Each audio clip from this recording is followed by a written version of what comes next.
Bonsoir, on n'avait pas vu ça depuis 5 ans, alors autant s'en réjouir, le chômage baisse, il est repassé sous la barre des 9% cette année. L'emploi qui repart, c'est une bonne nouvelle pour tout le monde, mais surtout pour les jeunes. Alors pourquoi pour les jeunes ? Eh bien tout simplement parce que chaque année, ils sont 750 000 à débarquer pour la première fois sur le marché du travail.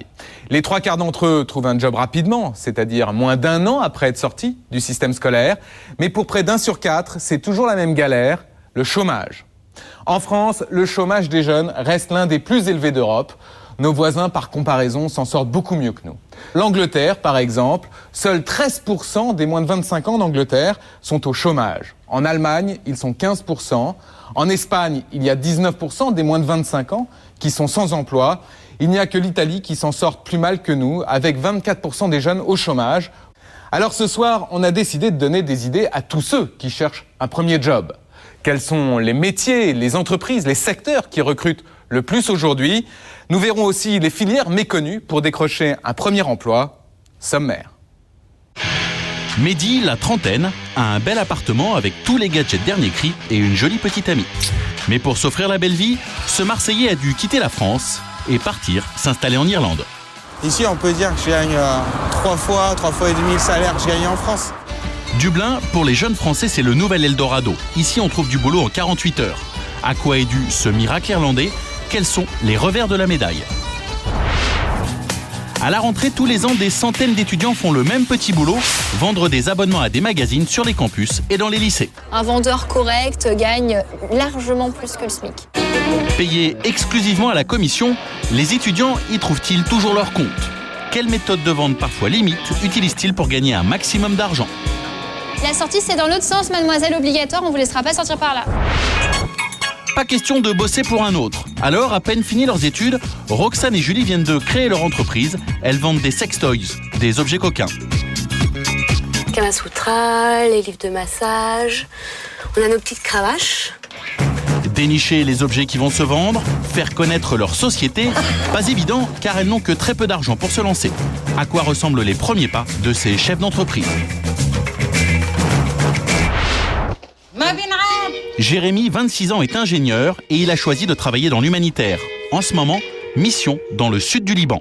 Un boulot dur, mais bien payé. Financièrement, c'est aussi complètement intéressant de travailler dans l'humanitaire. Partir bosser au bout du monde pour aider les plus pauvres, beaucoup de jeunes en rêvent. Les ONG recrutent à tour de bras, mais quel profil les intéresse ? Pour Magali et Roland, étudiants en hôtellerie, le stage dans cette pension de famille, c'est le meilleur moyen d'apprendre le métier. Quant au patron des lieux, il y trouve aussi son compte. Un stagiaire BTS, grosso modo, c'est un demi-SMIC. Des employés à ce prix-là, certains patrons en abusent. Dans cette boîte, par exemple, 90% de stagiaires enquêtent sur la main-d'œuvre la moins chère du marché. On a parfois tendance à l'oublier quand on cherche un job, mais le marché de l'emploi ne se limite pas à la France, loin de là. Notre terrain de chasse, aujourd'hui, il est européen. L'Europe, vous n'avez besoin ni de passeport, ni de formalités particulières pour vous faire embaucher dans la plupart des pays de l'Union. Et cela tombe plutôt bien parce qu'actuellement, à côté de chez nous, il y a des endroits où l'on recrute à tour de bras des pays dont l'économie tourne à plein régime, comme par exemple l'Espagne, la Grèce, mais aussi et surtout l'Irlande.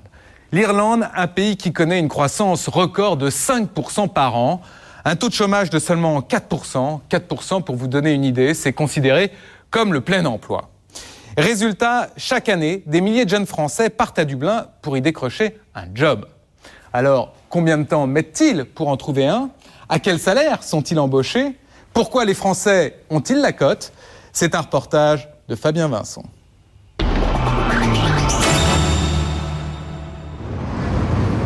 À Dublin, le soleil brille quelquefois, mais le plus souvent, il souffle un vent à décorner les bœufs.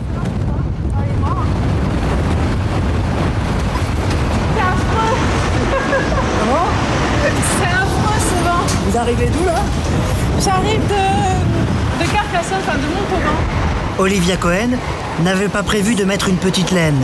Elle vient de débarquer à l'aéroport en provenance du midi de la France. À 25 ans, la jeune femme est diplômée d'une école de commerce. Excuse me, sir. I'm just arrived here. I'm French and I'm lost. Olivia a cassé sa tirelire. Elle a mis 2 000 € de côté. De quoi tenir 15 jours en Irlande. Pour ce qui est de la langue anglaise, la jeune femme n'a aucune appréhension.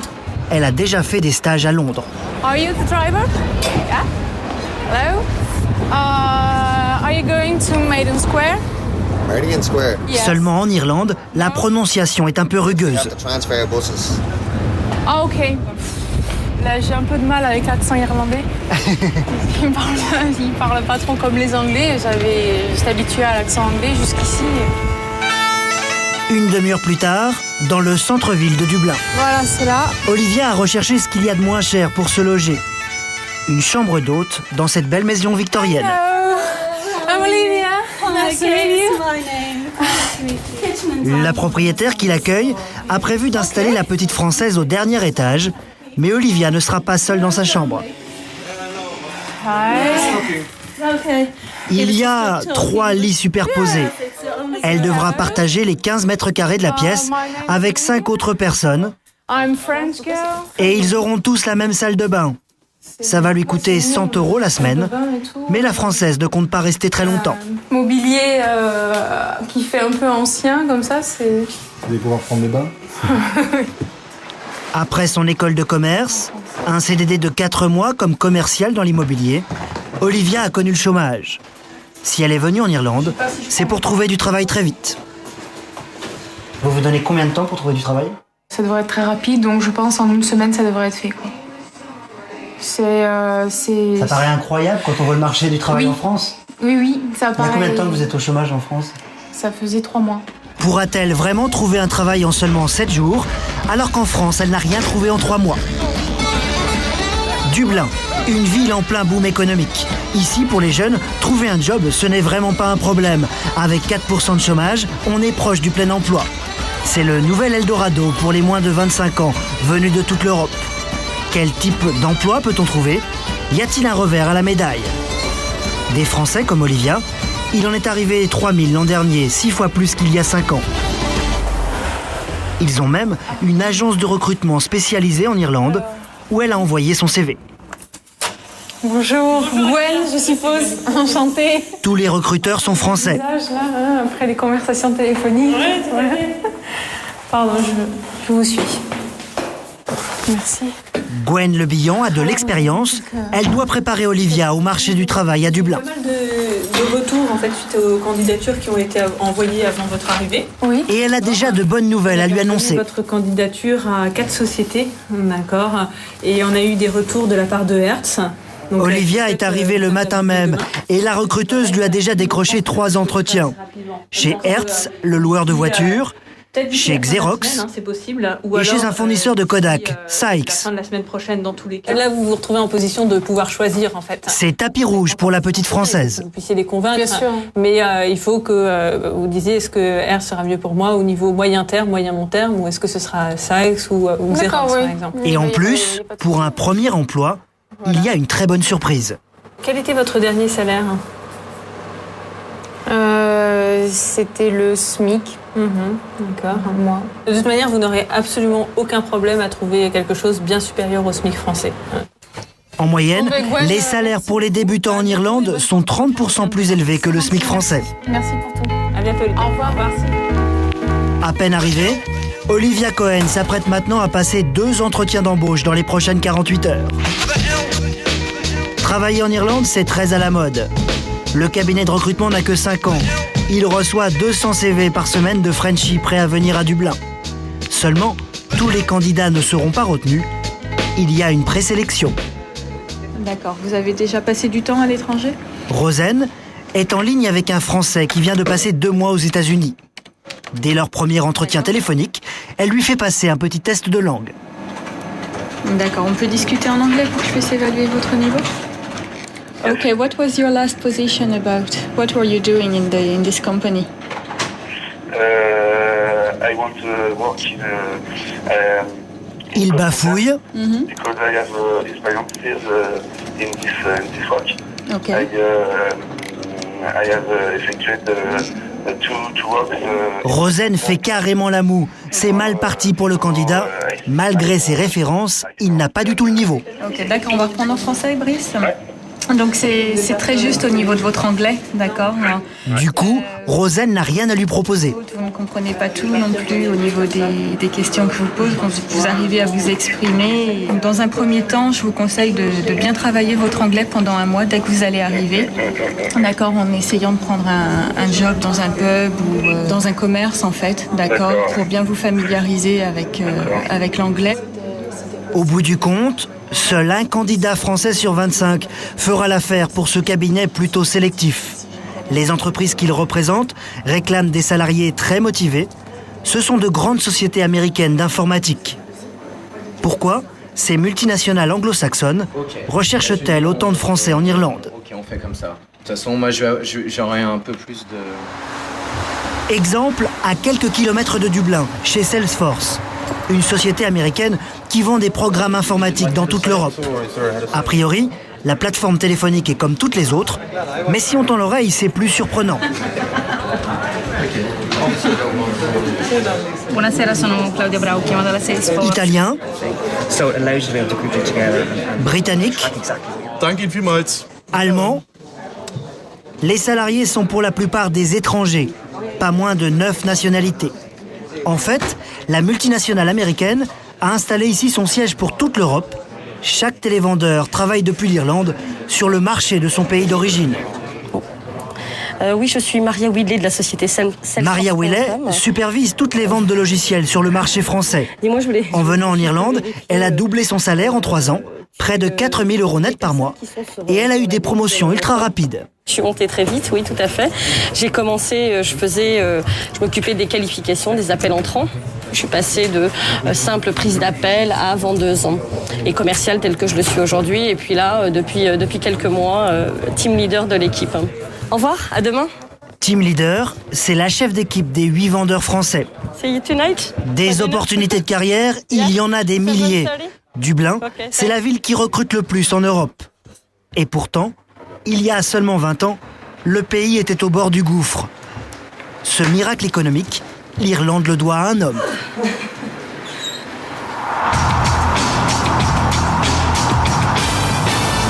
Patrick White, presque un héros national pour son pays.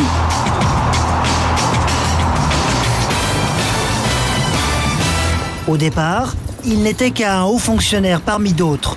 Mais dans les années 80, le gouvernement va lui donner carte blanche.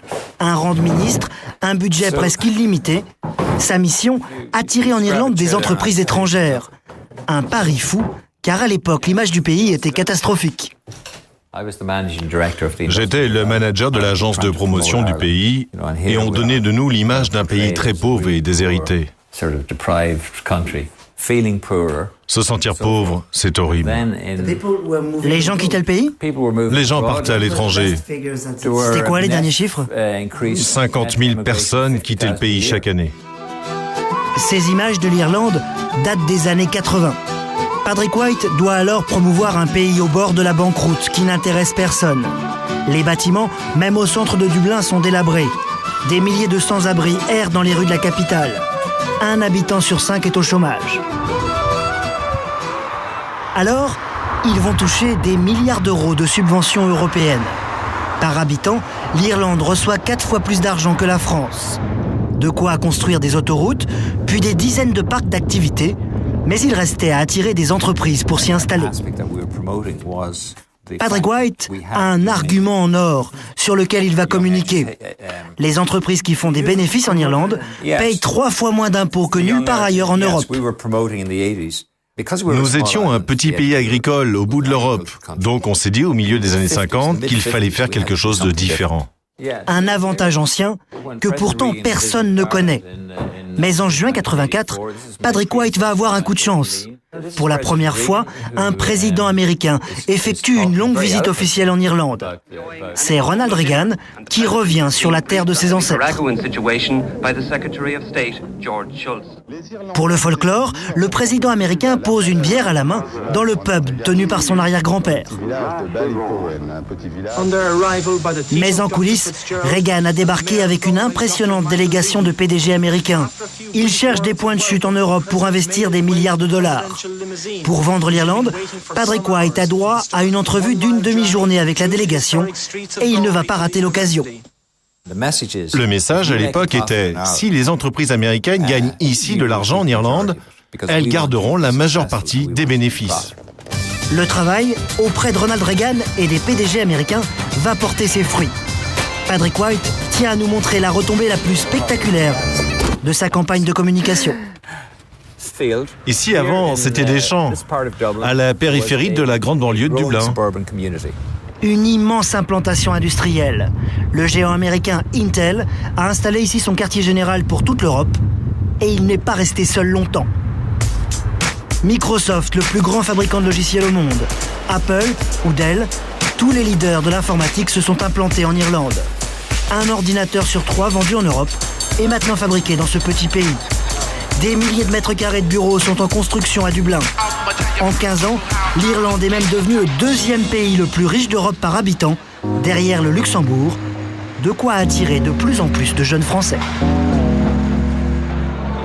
Une fois par mois, pour échanger leurs impressions, les Frenchies se réunissent dans un pub au centre de Dublin. Vous trinquez à quelle occasion là ? Ma réussite. Ce soir-là, ils sont une cinquantaine, souvent des célibataires.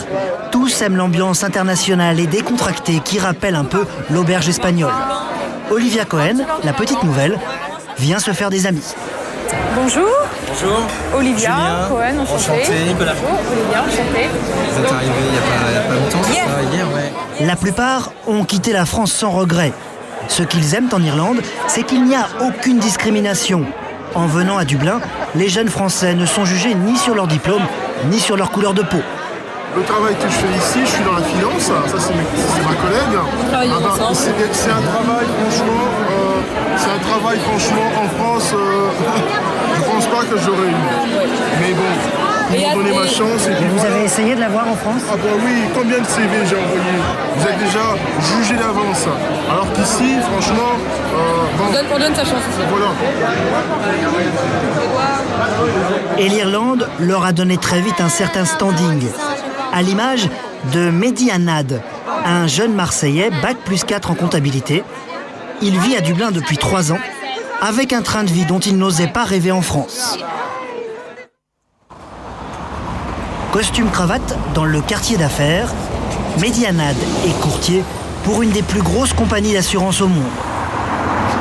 Et pourtant, il y a encore 3 ans en France, il travaillait dans un petit cabinet d'experts comptables à Aix-en-Provence, sans espoir d'avancement, avec un salaire modeste. C'était 1 200 € net par mois.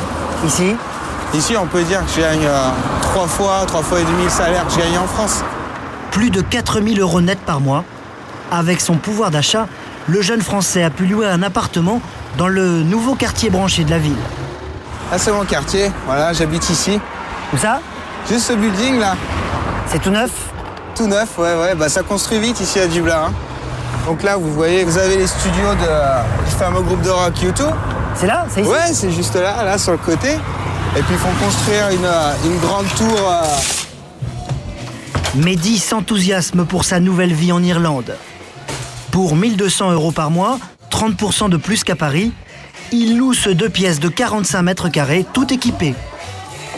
Et il ne se refuse aucun gadget. Le dernier cri. Il habite avec son amie Marjolaine. Encore un exemple de réussite à l'irlandaise. Elle n'a que le bac, mais elle travaille déjà dans un grand cabinet de conseil. Salaire 2 000 € net par mois. Ouais. Donc quel type de contrat ? Le système irlandais n'a que des avantages. Et pourtant, son contrat de travail ferait bondir plus d'un Français. CDI, oui. Donc là, vous avez la 40 heures hebdomadaires contre nos 35 heures. 20 jours, soit 4 semaines de vacances contre 5 en France. Et surtout, 6 mois de période d'essai, reconductible une fois, une période où le salarié peut être licencié sans motif à tout moment. Il n'y a pas de sécurité de l'emploi, mais quand vous êtes dans votre entreprise, vous ne vous sentez pas menacé comme on pourrait l'être en France. Il y a beaucoup de travail. On sait que même si on perdait notre emploi, dans les 2 semaines, on en trouverait un autre. Pourtant, la bonne vieille couverture sociale française lui a bien servi une fois en 3 ans. pour une question douloureuse, un mauvais souvenir. En fait, j'ai une rage de dents, donc ici ça coûte entre 500 et 600 euros pour se la faire retirer. Donc il m'est arrivé de faire un aller-retour sur Paris pour pouvoir aller chez le dentiste. Et c'était quoi le calcul là Le calcul, vite fait, vous avez 50 euros aller-retour d'avion pour le trajet, plus 60 euros pour se faire retirer une dent, grosso modo entre 50 et 60 euros en France, chez le dentiste. Et donc en fait, j'ai économisé 400 euros, 500 euros. Mehdi l'a appris à ses dépens. Contrairement à la France, en Irlande, on n'a pas le droit à la sécurité sociale quand on gagne plus de 1600 euros par mois. Et des petits inconvénients de ce style, dans la vie quotidienne à Dublin, il y en a beaucoup. Santé, école, logement, tout n'est pas forcément rose en Irlande. Maria Wiley, la chef d'équipe des Français au call center, a bien eu une carrière fulgurante à Dublin. Mais au bout de 3 ans, elle va faire ses valises pour rentrer en France. Donc voilà, j'habite ici. Bonjour mon ange. Bonjour mon bébé. Bonjour. Ça va mon bébé? Oui. J'attends, viens. Cette famille française a beaucoup de mal à s'installer en Irlande. D'abord, il y a le problème du logement. Voici la maison qui loue 1500 euros par mois. 3 chambres à l'étage, ça fait 150 mètres carrés. Mais nous sommes dans la grande banlieue de Dublin, à 45 minutes du centre-ville. Les Willey sont très attachés à leur maison. Seulement, quand ils ont demandé à leur propriétaire le prix à l'achat, ils ont cru s'étrangler. C'est inaccessible pour eux.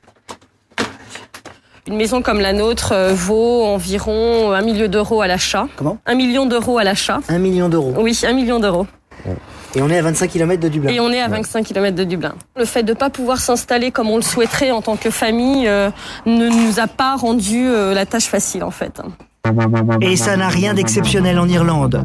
Le marché de l'immobilier est beaucoup plus élevé qu'à Paris. Sur les annonces d'une agence immobilière, la plupart des maisons dépassent allègrement le 1 million d'euros. Même ce modeste pavillon en briques de 55 mètres carrés coûte plus de 500 000 euros. Trop forte immigration, la construction d'immeubles neufs ne va pas assez vite pour loger tout le monde. Emmanuel Wiley est cuisinier.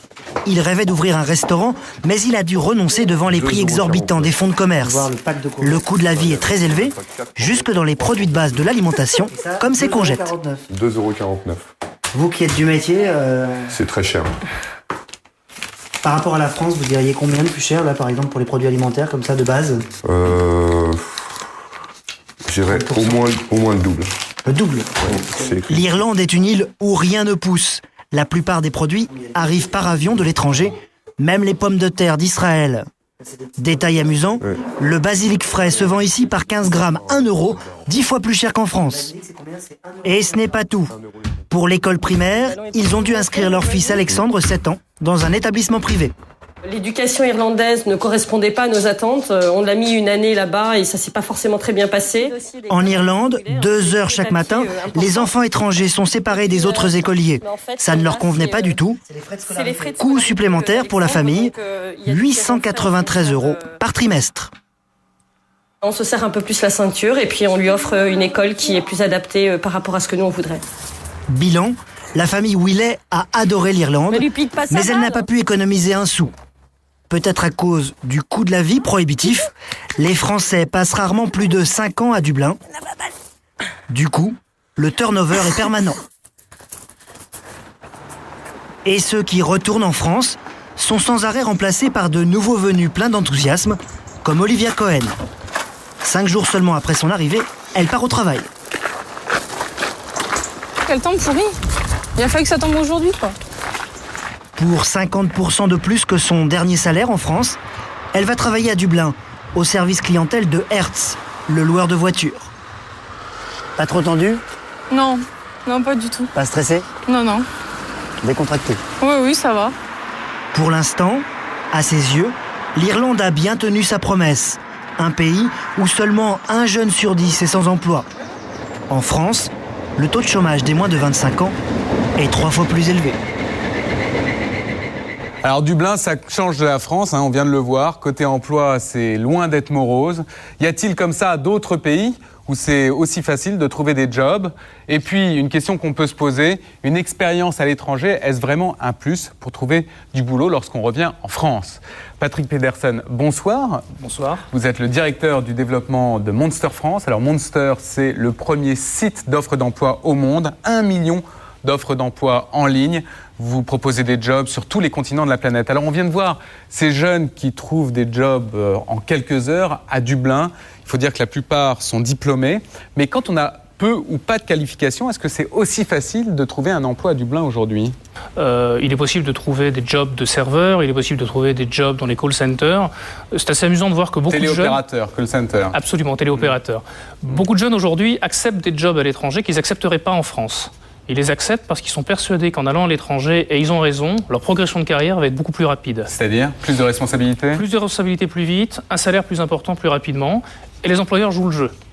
Et ils jouent le jeu pour une raison très simple, c'est qu'il n'y a pas de risque à embaucher dans ce type de pays à partir du moment où la loi vous permet de vous séparer facilement si vous faites une erreur. D'accord. Alors, quels sont aujourd'hui les endroits, les pays ou les villes où il est très facile de trouver des jobs? Alors quand on est français, d'abord il y a les pays anglophones comme le Canada, qui sont plutôt accueillants vis-à-vis des Français. Absolument. C'est des pays qui aiment bien recruter des Français. Vous avez des pays comme l'Australie, les États-Unis, qui ont énormément besoin de main-d'œuvre. Ouais, mais là, par contre, ça va coincer au niveau du visa. Enfin, il faut savoir qu'il existe en France des organismes qui vous aident à obtenir des visas pour travailler là-bas. D'accord. Au-delà de ces pays, qu'est-ce qu'il y a comme Eldorado de l'emploi aujourd'hui pour ceux qui nous écoutent? Alors vous avez aujourd'hui des pays qui marchent très très bien, comme par exemple l'Allemagne, mais il faut parler allemand. Ouais. Mais l'Allemagne recrute énormément actuellement, ils ont un vrai boom économique. Et puis vous allez retrouver aussi des pays qu'on attend peut-être un petit peu moins, comme les pays de l'Est, qui ont actuellement des croissances absolument énormes, qui ont besoin de compétences. Et là, l'intérêt, c'est qu'on va vous confier très très vite des jobs auxquels vous n'auriez jamais pu rêver en France. Exemple? On va recruter des gens extrêmement pointus sur tout ce qui va être le commerce et la gestion de projet. Et pas besoin d'avoir fait une grande école de commerce. On va vous dire, il y a 120 ingénieurs à gérer sur un projet. On doit livrer un client ailleurs dans le monde, parce que c'est clair que le projet n'est pas pour le pays de l'Est lui-même. Et on va vous embaucher pour faire en sorte que le projet soit livré en temps et en heure.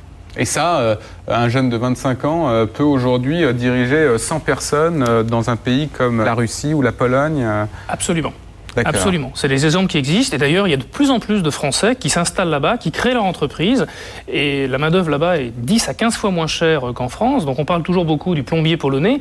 Je crois qu'on ferait mieux de se préoccuper de l'ingénieur informatique. Ou du BTS français, finalement. Ou du BTS français, qui lui va organiser les compétences et les ressources sur place. Lui, il ne produit pas, il organise. Et avec un BTS, je peux gagner combien là-bas? Vous pouvez vous retrouver avec des salaires de 4-5 000 euros. Quand vous savez que le salaire mensuel là-bas d'un ingénieur est de 300 euros. Ça vous laisse imaginer un petit peu la vie que vous pouvez avoir. Bac plus 2, vous sortez de l'université, 4 ou 5 000 euros au bout de 1 ou 2 ans d'expérience. À partir du moment où vous avez fait vos preuves, c'est toujours pareil. Tous ces pays fonctionnent sur le retour sur investissement. On ne vous donnera pas 4 ou 5 000 euros parce que vous avez fait l'école X ou Y. D'accord. On vous donnera 4 ou 5 000 euros parce que vous en rapportez beaucoup plus à l'entreprise. Alors vous parlez des pays de l'Est. Est-ce qu'il y a d'autres Eldorado comme ça qu'on n'imagine pas, où il y a beaucoup de jobs et où on peut trouver un emploi facilement? Alors aujourd'hui, il y a un continent qui attire pas beaucoup les gens parce qu'il y associe à une image de pauvreté et de précarité, c'est l'Afrique. Il faut savoir qu'aujourd'hui en Afrique, il y a de grandes multinationales qui sont implantées dans la production de bananes, dans la distribution de soda, ou à destination du marché local, ou à destination pour l'export, pour exporter vers l'Europe ou les États-Unis. Et là, c'est des pays qui manquent cruellement de main-d'œuvre et de compétences en termes de management. Quel pays ? On peut prendre par exemple le Sénégal, la Côte d'Ivoire, on peut prendre les bananes, Chiquita qui est le premier leader mondial de la production de bananes, qui est une boîte américaine, et implantée un peu partout en Afrique. Et ils ont besoin aujourd'hui de gens pour organiser les tournées, pour faire du commerce international, parce que paradoxalement, les universités locales ne produisent pas les managers qui vont être capables de gérer ce type de choses. Et en France, avec un bac plus 2, un bac plus 4, un bac plus 5... Oui, c'est pas fondamentalement compliqué ce qu'on va vous demander. On va demander de travailler beaucoup, de comprendre, de vous impliquer et de livrer. Mais qu'est-ce qu'on va me demander si j'ai un bac plus 2 de quoi? De diriger des commerciaux On peut vous demander par exemple d'organiser la distribution des bouteilles de soda sur tout un pays d'Afrique. Et il faut savoir que c'est des milliers de voitures avec plein d'employés qui doivent livrer telle ou telle buvette, tel ou tel cafette, dans des endroits assez improbables parfois, et faire en sorte que la camionnette elle soit remplie de soda plein à l'arrivée, et qu'elle revienne pleine de bouteilles vides au retour, et que la tournée soit organisée. D'accord, j'imagine là en revanche que les salaires sont moins élevés pour le coup. Les salaires sont bien moins élevés, c'est évident. Par contre, avec l'équivalent de 1200, 1500 $ sur un pays d'Afrique... Par mois, oui. Par mois, vous êtes un nabab. Dernière question. Est-ce qu'une expérience à l'étranger est toujours un plus lorsqu'on rentre ensuite en France pour aller chercher du boulot? Oui, 2 fois oui, à 2 niveaux. Le premier, c'est au niveau personnel. Vous avez découvert des choses, vous avez appris à vous débrouiller par vous-même, vous avez souvent appris une langue supplémentaire et surtout, vous avez appris de nouvelles façons de travailler. Oui, au niveau de l'entreprise, les Français ont la réputation d'épouvantablement mal parler l'anglais, par exemple. Si vous arrivez avec un bon niveau d'anglais, c'est un vrai plus. Il faut savoir qu'en France, il y a grosso modo 5% des jobs qui sont des jobs de rêve. Sur ces 5% de jobs, quasiment 90% des entretiens se passeront en anglais. Donc de toute façon, si vous n'êtes pas capable de passer l'entretien en anglais, il y a 90% des jobs de rêve, vous ne pourrez même pas vous y présenter. Donc il faut aller à l'étranger pour au moins apprendre une langue étrangère. Absolument. En tout cas, merci pour tous vos conseils, Monsieur Pedersen. Moi qui vous remercie. Alors, on parle de la course au premier job. Eh bien, dans ce domaine-là, nous allons maintenant évoquer une réalité qui touche non pas ceux qui ont fini leurs études, mais ceux qui sont encore étudiants. Avec la hausse du coût de la vie, comme les loyers ou encore le prix des courses, le pouvoir d'achat des étudiants a baissé de 17% ces 5 dernières années. Conséquence, 1 jeune sur 2 aujourd'hui est contraint d'avoir une activité professionnelle en plus de ses études. Vous allez maintenant découvrir une entreprise dont la spécialité est de n'embaucher que des étudiants. Il y en a 2500 au total. Leur mission, arpenter les campus pour vendre à leurs camarades des abonnements à des magazines. Alors jusqu'à combien ces commerciaux de choc peuvent-ils gagner? Qui les embauche? Quelle technique de vente utilisent-ils? Est-il possible de mener de front études et travail? C'est un reportage de Stéphanie Davoigno.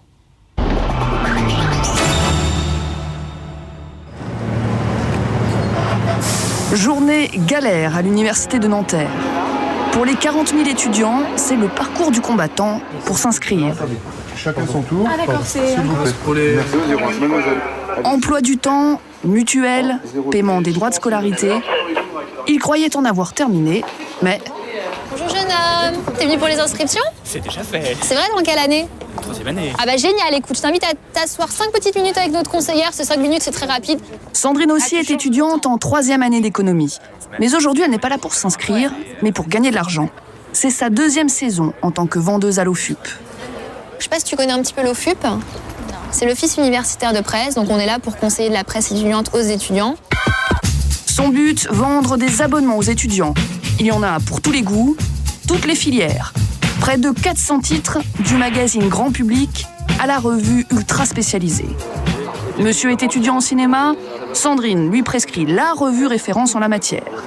Et des références, elle n'en manque pas. Donc en gros, dans le cahier du cinéma, tu vas pas retrouver des films comme Shrek ou La Belle au Bois dormant. Donc c'est des articles de fond. Son argument choc pour convaincre, les tarifs. Donc ces revues, nous on les repropose à des prix réduits. Donc c'est l'avantage de l'OFUP. Donc cahier du cinéma, on le propose pour 1 an, c'est un mensuel, 11 numéros, à 40 € au lieu de 64 €. Donc tu as quand même 38% de réduction. Bonjour jeune homme, t'es venu pour les inscriptions? Comme Sandrine, à chaque rentrée, 2500 vendeurs, tous étudiants, partent à l'assaut des facs et des lycées. Pendant 2 mois, l'OFUP devient le premier fournisseur de jobs étudiants. Et à croire Sandrine, c'est plutôt bien payé. Un vendeur correct gagne largement plus que le SMIC. Et vous avez gagné combien la dernière saison? Moi, aux alentours de 1400-1500 €. Pour combien de temps de travail? Pour 3-4 semaines. De quoi faire rêver les étudiants fauchés. 1 sur 2 exerce un petit boulot en même temps que ses études. Mais travailler à l'OFUP, est-ce vraiment un bon plan? Quelles sont les conditions de travail? Comment l'OFUP est-il devenu la seule entreprise privée à pouvoir démarcher au sein même des facs et des lycées publics? Montreuil, en région parisienne. Un hôtel 3 étoiles, flambant neuf, dont voici l'heureux propriétaire, Alain Stoll. C'est lui qui a créé l'OFUP il y a 35 ans. Il l'a revendu en 2000 pour 35 millions d'euros. On est très loin de votre première activité, là. Totalement. Rien à voir. C'est grâce à l'OFUP que vous avez pu acquérir Absolument. C'est grâce à l'OFUP que j'ai pu changer de métier et acquérir cet hôtel. L'aventure démarre dans les années 70. Alain Stoll est alors étudiant et il vend aussi des journaux sur son campus. L'Express, qui était un journal très dynamique à l'époque, très novateur, avait constitué un réseau de vente sur les campus universitaires français. Et il nous est venu l'idée de proposer ce service à d'autres éditeurs que le Sol Express, qui était pratiquement exclusif sur cette affaire. Ainsi naquit l'OFUP. Les présidents d'université acceptent d'accueillir cette entreprise, pourtant privée, au sein de leur fac, au nom d'un principe qu'ils inscrivent même dans l'accord passé avec l'OFUP. Diffuser la presse auprès des étudiants relève quasiment d'une mission de service public. Alain Stoll s'affiche avec les leaders de la presse contestataire, ici le professeur Choron. Et dans la confusion post-mai 68, l'entreprise passe presque pour une association à but non lucratif. Une ambiguïté qui rapporte. Cette ambiguïté nous a servi, oui. Pourquoi ? Absolument.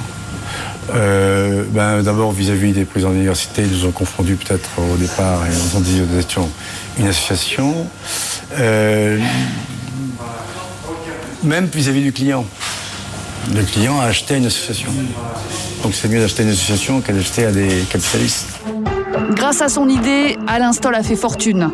Les éditeurs de presse aussi sont gagnants. Certains vendent un abonnement sur 2 grâce à l'OFUP. Restent les étudiants, ceux qui vendent sur les campus. Y trouvent-ils également leur compte ? Nous sommes dans une école de commerce à Rennes. Comme toutes les semaines, l'OFUP organise une réunion de recrutement. C'est juste là. 10 candidats ont répondu à l'annonce, passée sur Internet. Ils cherchent un petit boulot de quelques semaines avant la reprise des cours. Un job, si possible, bien payé. Alors c'est une rémunération qui est très motivante. Est-ce que vous savez comment est la rémunération au niveau de l'OFUP ? Pas du tout. C'est à la commission, non ? C'est à la commission, tout à fait. Uniquement à la commission ? Uniquement à la commission. À la commission. Cela veut dire que sur chaque abonnement vendu, le conseiller gagne de 3 à 9 euros, en fonction du magazine. Jean-Philippe, le manager, leur promet qu'avec ce mode de rémunération, ils peuvent toucher le pactole. J'ai une vendeuse qui a travaillé une journée et demie. Elle a gagné 310 euros. Les candidats ont l'air convaincus. À votre avis, on l'a gagné. Encore faut-il qu'ils passent avec succès les tests de sélection. Pour faire son choix, Jean-Philippe organise un jeu de rôle, un faux débat. Aujourd'hui, je vous présente le clan des pour. Donc vous êtes pour les maisons closes en Allemagne. Et en face de vous, vous avez ceux qui sont contre. Je vous laisse débattre de ça. Si vous raisonnez sans arrêt en termes d'idéal, on ne gagne pas de politique. Ouais, tu sacrifies certaines femmes pour faire le bien de certains hommes. Rapidement, le manager repère un candidat. C'est la société qui maintenant perd. Samuel. Il s'impose en défendant les maisons closes au nom de l'intérêt général. On ne peut pas non plus juger. Si on interdit la prostitution, si on interdit ces maisons closes, on pourra essayer de voir les statistiques de tous les viols et toutes les agressions sexuelles qui se font parce qu'il y a des hommes qui ne peuvent pas maîtriser ça. Argument en choc, mais calme olympien. De quoi faire de Samuel un excellent commercial. Lorsque demain on va être sur le terrain et qu'on va faire de la vente, il y a toujours des objections. Et c'est quelqu'un qui a un bon esprit critique et qui va savoir traiter, je pense, les objections. Ça va être un bon vendeur, vous pensez ? Il a en tout cas le profil. Mais au moment de signer son contrat, Samuel hésite. La rémunération à la commission, c'est aléatoire. On peut se faire beaucoup d'argent, mais on peut aussi ne pas du tout s'en faire et perdre son temps. Parce qu'on peut passer 35 heures et gagner que 10 euros. Donc c'est un peu du quitte-doux, quoi. Si on y arrive, c'est génial. Si on n'y arrive pas, c'est hard. Et vous prenez le risque ? Ouais. Qui ne tente rien à rien.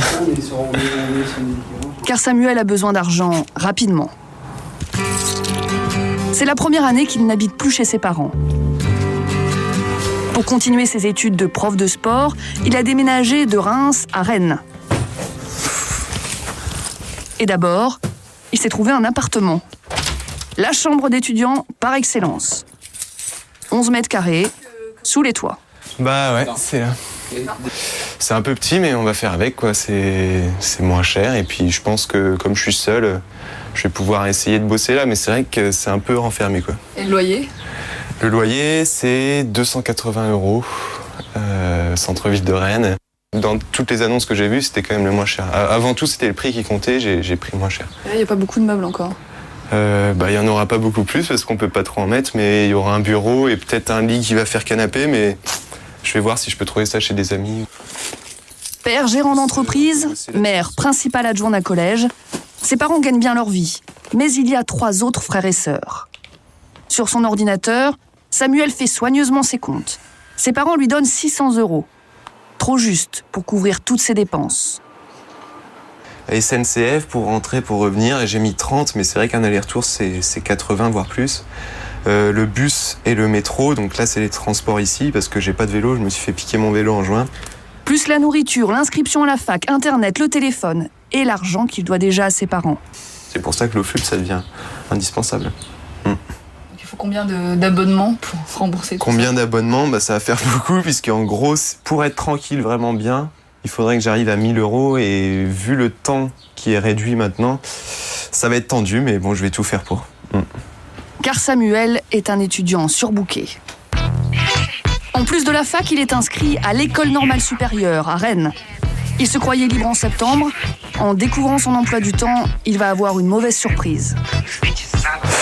11, 12, 13 septembre, putain, fait chier. Je pensais pas que j'aurais tant de cours dès le début. Avec 30 heures de cours par semaine, difficile d'avoir un petit boulot. Là, il y a un trou quand même entre le 20 et le 27. Sauf à l'OFUP, où les journées de travail sont à la carte. C'est l'étudiant qui impose ses disponibilités en fonction de ses cours. Aujourd'hui, classe obligatoire, mais demain, première journée à l'OFUP. Nous sommes à Dinard, il est 7 h du matin. Dans la voiture s'entasse une équipe de vendeurs. Ils ont mis presque 1 heure pour venir de Rennes. Samuel s'est levé à 5h30. C'est une arrivée matinale. Un peu matinal, on est encore dans le brouillard et tout. Non mais, faut se lever tôt, hein. Faut être là avant les lycéens. Pour ne manquer aucune vente, le stand doit être prêt avant l'arrivée des élèves. L'équipe est déjà en retard. Ça s'appelle Muse ou Muse ? Muse ? Ouais. Samuel est un peu perdu. Times. Il y a un faux général, machin. Info G, alors Info G, dedans tu mets... ouais, je fais un nouveau tas, Info G, ok. Le catalogue propose 390 revues. Impossible de tout retenir. Dernier coup d'œil à ses anti-sèches, le descriptif des magazines. Et puis il faut y aller, hein, après la théorie et la pratique. En tant que vendeur débutant, pour gagner ne serait-ce que le SMIC, Samuel doit écouler au moins 20 abonnements dans la journée. Et ce n'est pas gagné. En fait, je me présente, Samuel, je suis un étudiant et je suis là pour vous conseiller sur la presse. Bonjour. Excusez-moi de vous déranger dans votre discussion, vous êtes déjà au courant, ok, bonne journée. Vous n'avez pas l'air très open, vous pouvez me dire hein, si vraiment ça vous intéresse pas et que... C'est bon ? Ok, bah, je vous souhaite une bonne après-midi, désolé, hein, je fais mon boulot. Bonjour. Non ? Je sais pas, là, ça me paraît trop chaud, quoi. Je vais voir les gens, j'ai l'impression de les faire chier et ça me fait chier de rester aussi. Et... Tu le connais, ça ? Malgré tout, Samuel persévère. Ok, je te laisse le feuilleter. Il commence à prendre ses marques. Et toi vraiment, si apparemment t'es chaud pour faire prof d'anglais, il y a des tarifs vraiment avantageux. Hein. Il y a pas moins cher, en fait, que ce qu'on propose. Et même si vous trouvez moins cher ailleurs, on vous rembourse la différence, donc ça veut dire... Et il parvient à convaincre les 2 lycéens. Ok, je vais te mettre vos câbles. Je te mets phosphore. Essaye de ramener juste plus vite. Samuel obtient ses premiers bulletins d'abonnement. Ok les gars, en tout cas félicitations. Non mais je crois vraiment que c'est important, c'est bien. Et puis à très bientôt. Et pourtant, malgré les apparences, la vente n'est pas faite. Car dans un lycée, les élèves sont mineurs et seuls leurs parents peuvent s'engager à payer l'abonnement. Bon, au moins j'ai fait 2 bulletins, c'est déjà ça. Après, c'est pas parce qu'il y a un bulletin que les parents vont dire oui. Effectivement, en moyenne, sur 3 commandes signées par les élèves, 2 ne sont jamais payées par les parents et le vendeur, comme Samuel, ne touche aucune commission. Alors pour atteindre les objectifs, il faut dépenser 3 fois plus d'énergie. Toutes les heures, le manager relève les copies. Là maintenant, je leur finis leur... Bon, j'ai pas eu le temps de le faire. Les chiffres ne sont pas bons, il va falloir motiver les troupes. On est donc 18, d'accord ? Avant la récré, on devait être à 36. Donc on est un petit peu en retard. Donc l'objectif, c'est qu'à la fin de la récré, on doit être à 72. D'accord ? T'en as 4 ? Et 2 direct. Opération commando. Tous les moyens sont bons pour faire des ventes. On va voir si je fais du chiffre. Samuel suit le mouvement, il faut aller vite, plus vite. Fini le conseil et les longues discussions. Seul objectif, briefer les enfants pour qu'ils convainquent leurs parents de les abonner. 45 €, on peut pas trouver moins cher. Deuxièmement, votre orientation, c'est hyper important. Vous leur expliquez en fac, on sait pas quoi faire et tout. Troisièmement, c'est une revue qui est conseillée par les profs et de fac et de lycée, justement, pour compléter un peu le problème de la conseillère d'orientation qui est là pour trop de monde.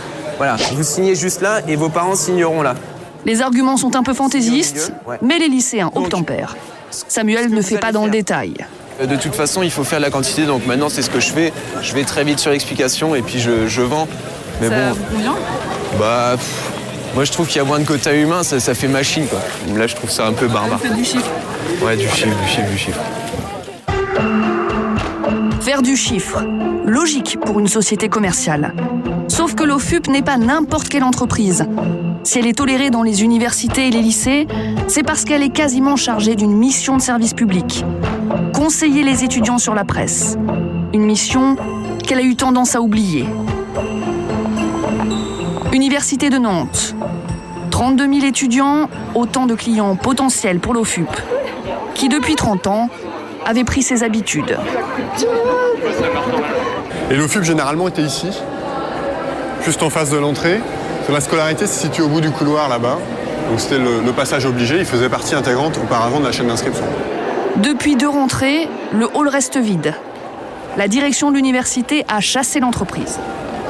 Elle reprochait aux vendeurs de se faire passer pour du personnel de la fac et de mentir aux nouveaux étudiants.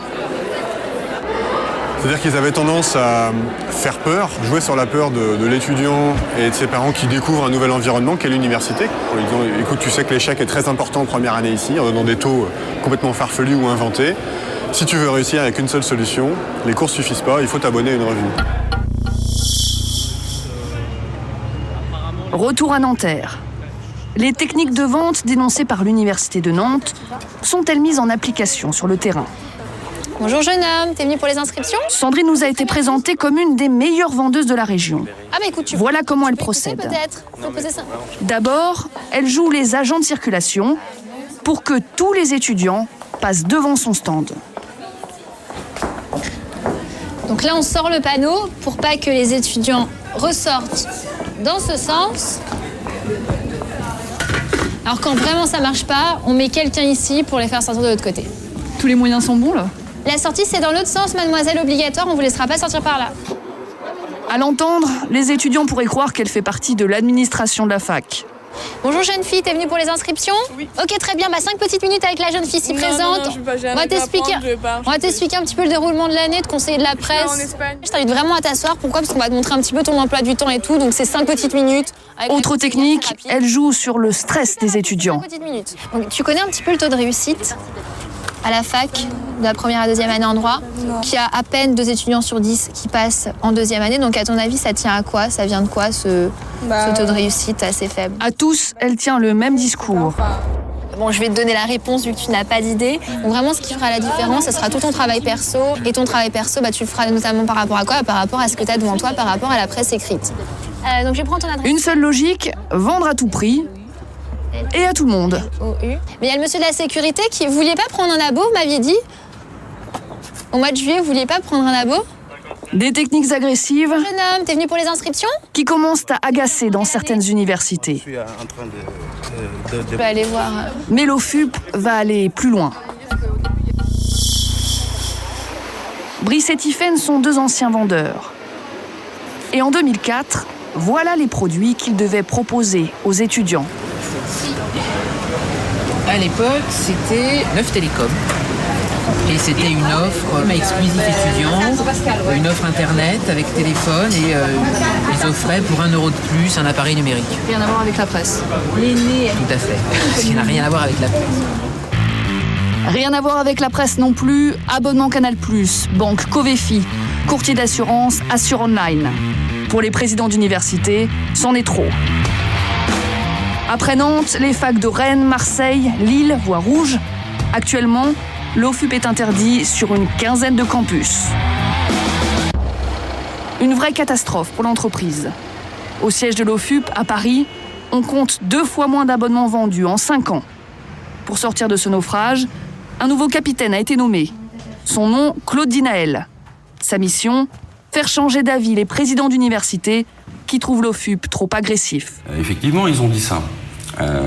Peut-être aussi parce que derrière, il y avait d'autres types de produits qui faisaient penser qu'on était plus des vendeurs que des conseillers presse, puisqu'il y avait aussi d'autres choses. Aujourd'hui, on ne se concentre uniquement, et on ne se concentre que sur la presse.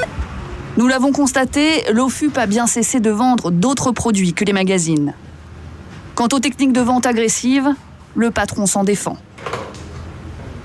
On force pas les gens à signer, donc agressif, ça me paraît un petit peu exagéré. Mais c'est vrai qu'il y a bien sûr des gens qui vont au-devant des autres en leur proposant et en leur disant ce qu'est la presse. Vendre pour essayer d'avoir une paye correcte. 18h, c'est presque la fin de la journée pour Samuel. Il fait ses comptes. Alors, de 4. En tant que vendeur débutant, il ne touche que 4,50 € par abonnement. 30, 31, 32. 32, l'abonnement payé? Non, c'est ça le problème. 32, bon de commande. Au final, Samuel peut espérer gagner, en euros. J'espère 50 parce que j'ai vendu des bonnes gammes. Donc voilà, 50 sur 12 heures de travail. Soit 2 fois moins que s'il avait été payé 12 heures au SMIC. Si Samuel continue de travailler pour l'entreprise, ses commissions s'amélioreront avec le temps. Mais à l'OFUP, un étudiant sur 5 se décourage avant d'avoir vendu 20 abonnements. Alors aujourd'hui, près d'un jeune sur 4 est au chômage en France. Et face à ce problème-là, il y a une question qu'on peut se poser. Que faut-il faire comme étude pour avoir le plus de chances de décrocher un job ? René Sylvestre, bonsoir. Bonsoir. Vous êtes le patron du groupe L'Étudiant. Vous conseillez chaque année des millions de jeunes pour trouver les meilleurs débouchés en termes d'emploi. Aujourd'hui, quelles sont les études qu'il faut faire quand on veut trouver un job le plus rapidement après son diplôme ? Un premier conseil, c'est qu'il faut faire d'abord les études qui vous plaisent. C'est élémentaire, on va dire, mais il ne faut jamais l'oublier. On a toujours tendance à faire les études qui plaisent aux autres. C'est une maladie française. Mais quand même, s'il y a un conseil technique à donner, c'est qu'il faut faire, dans ce cas-là, pour être efficace, des études courtes. D'abord parce qu'elles débouchent la plupart du temps sur des emplois immédiats, mais deuxièmement parce que les études courtes en France sont les meilleures la plupart du temps. Ce sont de grandes réussites de notre système scolaire, les IUT, les BTS par exemple. En fait, des études qualifiantes, des études presque professionnelles. Des études tout à fait professionnelles, tout à fait qualifiantes, efficaces, qui ont fait leurs preuves et qui marchent. Elles ont un problème, c'est qu'elles sont sélectives et qu'il n'y a pas de la place pour tout le monde. C'est-à-dire qu'il faut déposer des dossiers et être retenu. Et pourquoi vous dites qu'il vaut mieux faire des études courtes que des études longues ? Parce qu'a priori, plus on fait d'études, plus on a un savoir, je dirais, complet. Oui, alors je ne dis pas qu'il ne faut pas faire des études longues. Il faut faire des études longues lorsqu'on est sûr de ce qu'on veut faire. Si vous êtes très motivé pour des études d'architecture ou d'archéologie, faites-les et ce sont des études longues. Mais attention, soyez informés de ce qui vous attend. C'est-à-dire ? Sachez que les débouchés ne sont pas si évidents que ça. À part être professeur d'archéologie. À part être professeur ou archéologue directement. Et ensuite, bien sûr, et avant tout même, être très motivé, parce qu'au plus c'est long, au plus votre motivation va être mise à mal. Et puis, dernier point aussi, il y a une chose qui est très importante aujourd'hui, c'est d'essayer de faire des études en alternance. C'est-à-dire faire de l'apprentissage, c'est-à-dire à la fois... Ce qu'on appelle apprentissage, mais qui est entreprise, études. Parce que là, c'est la voie royale, ou plutôt la technique royale. Faire des stages en entreprise tout au long de la formation. Être en permanence entre l'entreprise et la formation. Alors, vous parlez des études courtes. Dans les études courtes, il y a aussi plein de secteurs possibles. Quel est aujourd'hui le secteur qui débouche sur des emplois presque garantis ? Si vous vous lancez dans des études en disant qu'est-ce qui va marcher demain ? Moi, je pense qu'on ne le sait pas. On ne sait pas parce que quand on prévoit des études aujourd'hui, il faut 7 ans de décalage entre l'information qu'on donne à un jeune en première, par exemple, ou terminale, et le moment où il arrive sur le marché de l'emploi. Et tout ça peut changer complètement. On a emmené des gens dans des murs avec ces idées-là. À une époque, on nous a dit, exemple, l'informatique. Il faut aller dans l'informatique. À une époque, on a dit il faut faire programmeur. D'accord, donc études d'ingénieur en informatique. Alors, programmeur. Et puis lorsque les programmeurs ont été formés, on n'a plus besoin de programmeurs. Mais quand je dis plus besoin du tout. Les machines programmées elles-mêmes. On a envoyé des milliers de jeunes dans le mur. Aujourd'hui, vous avez d'autres exemples. On vous dit il faut aller dans les call centers, par exemple. Ça marche bien. C'est vrai qu'il y a du boulot. Télévendeurs. Bon, télévendeurs. Sauf que, entre-temps, des problèmes sociaux compliqués font que On les emploie non plus en France, mais en Irlande ou au Maroc. Alors j'entends, mais vous dites faire des études courtes de 2 ans. Donc d'accord, mais alors comment choisir? Eh bien, alors choisir, d'abord en fonction de ce qui vous plaît. C'est la première chose, la règle d'or. Deuxièmement, en s'informant sur les tendances. Je dis bien les tendances. Alors aujourd'hui, c'est quoi les tendances? Alors aujourd'hui, les tendances, c'est le social, par exemple. On sait qu'on va avoir besoin, pour s'occuper des personnes âgées, des retraités. Service à la personne. Service à la personne. Mais là aussi, ce qu'on ne sait pas, c'est comment vont évoluer ces emplois. Donc il faut être toujours très souple.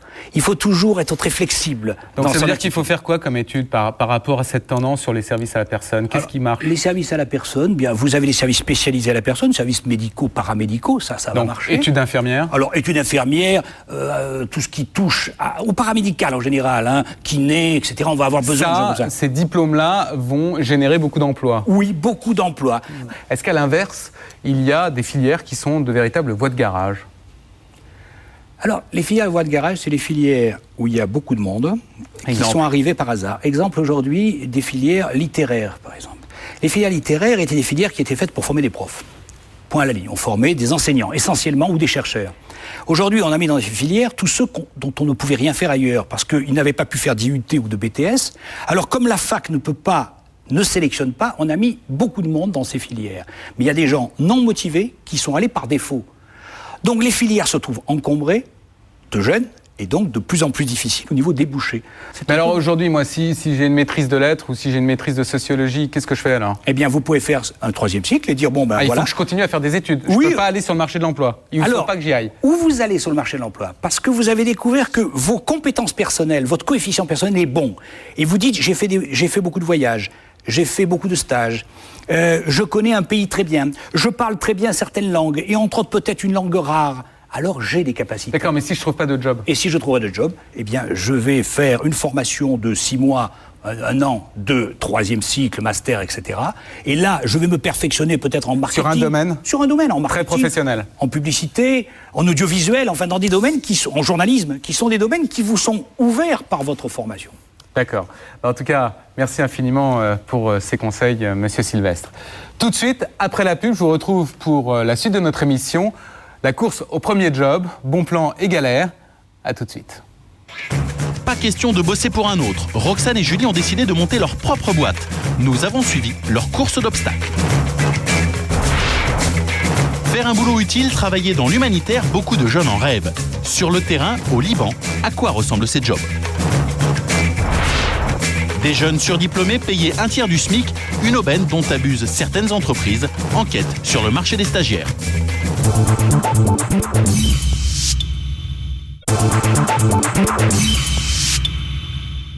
La course au premier job, deuxième partie de notre émission.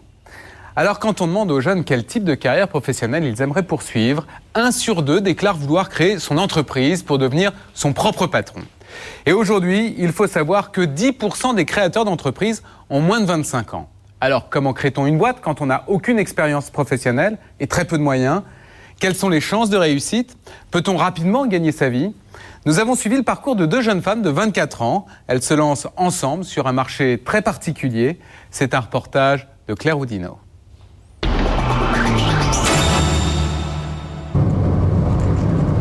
À 350 km de Paris, en pleine campagne poitevine, 2 jeunes femmes sont un peu perdues. Allô Isabelle? Oui, bonjour, c'est Roxane à l'appareil. Alors écoutez, on est dans le coin, mais alors par contre, je pense qu'on a loupé la patte d'oie. D'accord, bon, on va essayer de vous voir, alors à tout de suite. Faut faire demi-tour. Julie la blonde et Roxane la brune, 23 et 24 printemps, ont fait la route pour venir animer une vente Tupperware d'un genre un peu spécial. À l'intérieur de la maison, une dizaine de villageoises attendent impatiemment.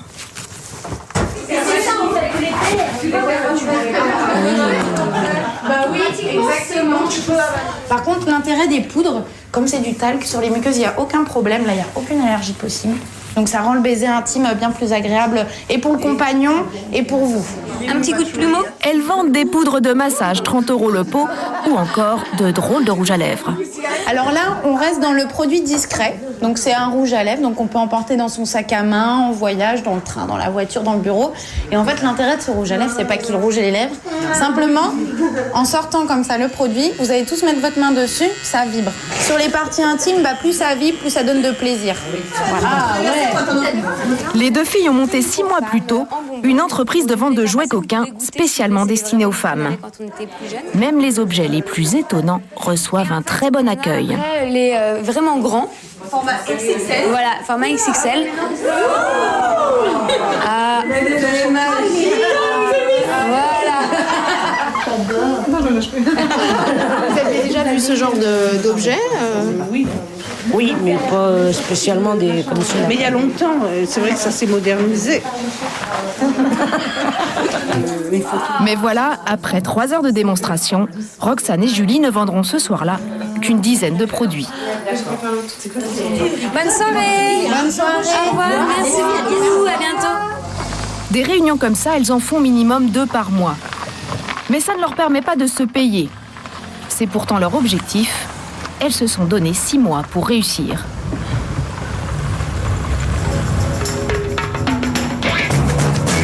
« 10 000 jeunes de moins de 25 ans montent chaque année leur entreprise, souvent sans argent, sans expérience comme Roxane et Julie.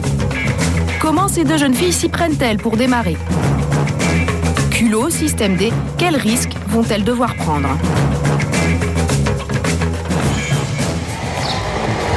En banlieue sud de Paris, à Fresnes, l'immeuble où vit Roxane avec sa maman. C'est ici que les filles ont installé leur siège social. Je voulais filmer notre super boîte aux lettres artisanale avec un post-it. C'est trop moche. Elles font des ventes à domicile, mais pas seulement. Elles ont travaillé pendant 2 mois à la conception d'un site internet pour vendre aussi leur collection en ligne. Il a été lancé pour la Saint-Valentin le 14 février dernier. On y retrouve leurs effigies, Julie la blonde, Roxane la brune, et surtout les produits dans un environnement qu'elles ont voulu sexy chic. De la lingerie, des menottes, des vibromasseurs, certains très figuratifs, et d'autres qui cachent bien leur jeu, comme ce petit canard vibrant. C'est Julie qui a eu l'idée il y a 2 ans de monter ce business. Les filles étaient alors encore étudiantes dans une école de commerce.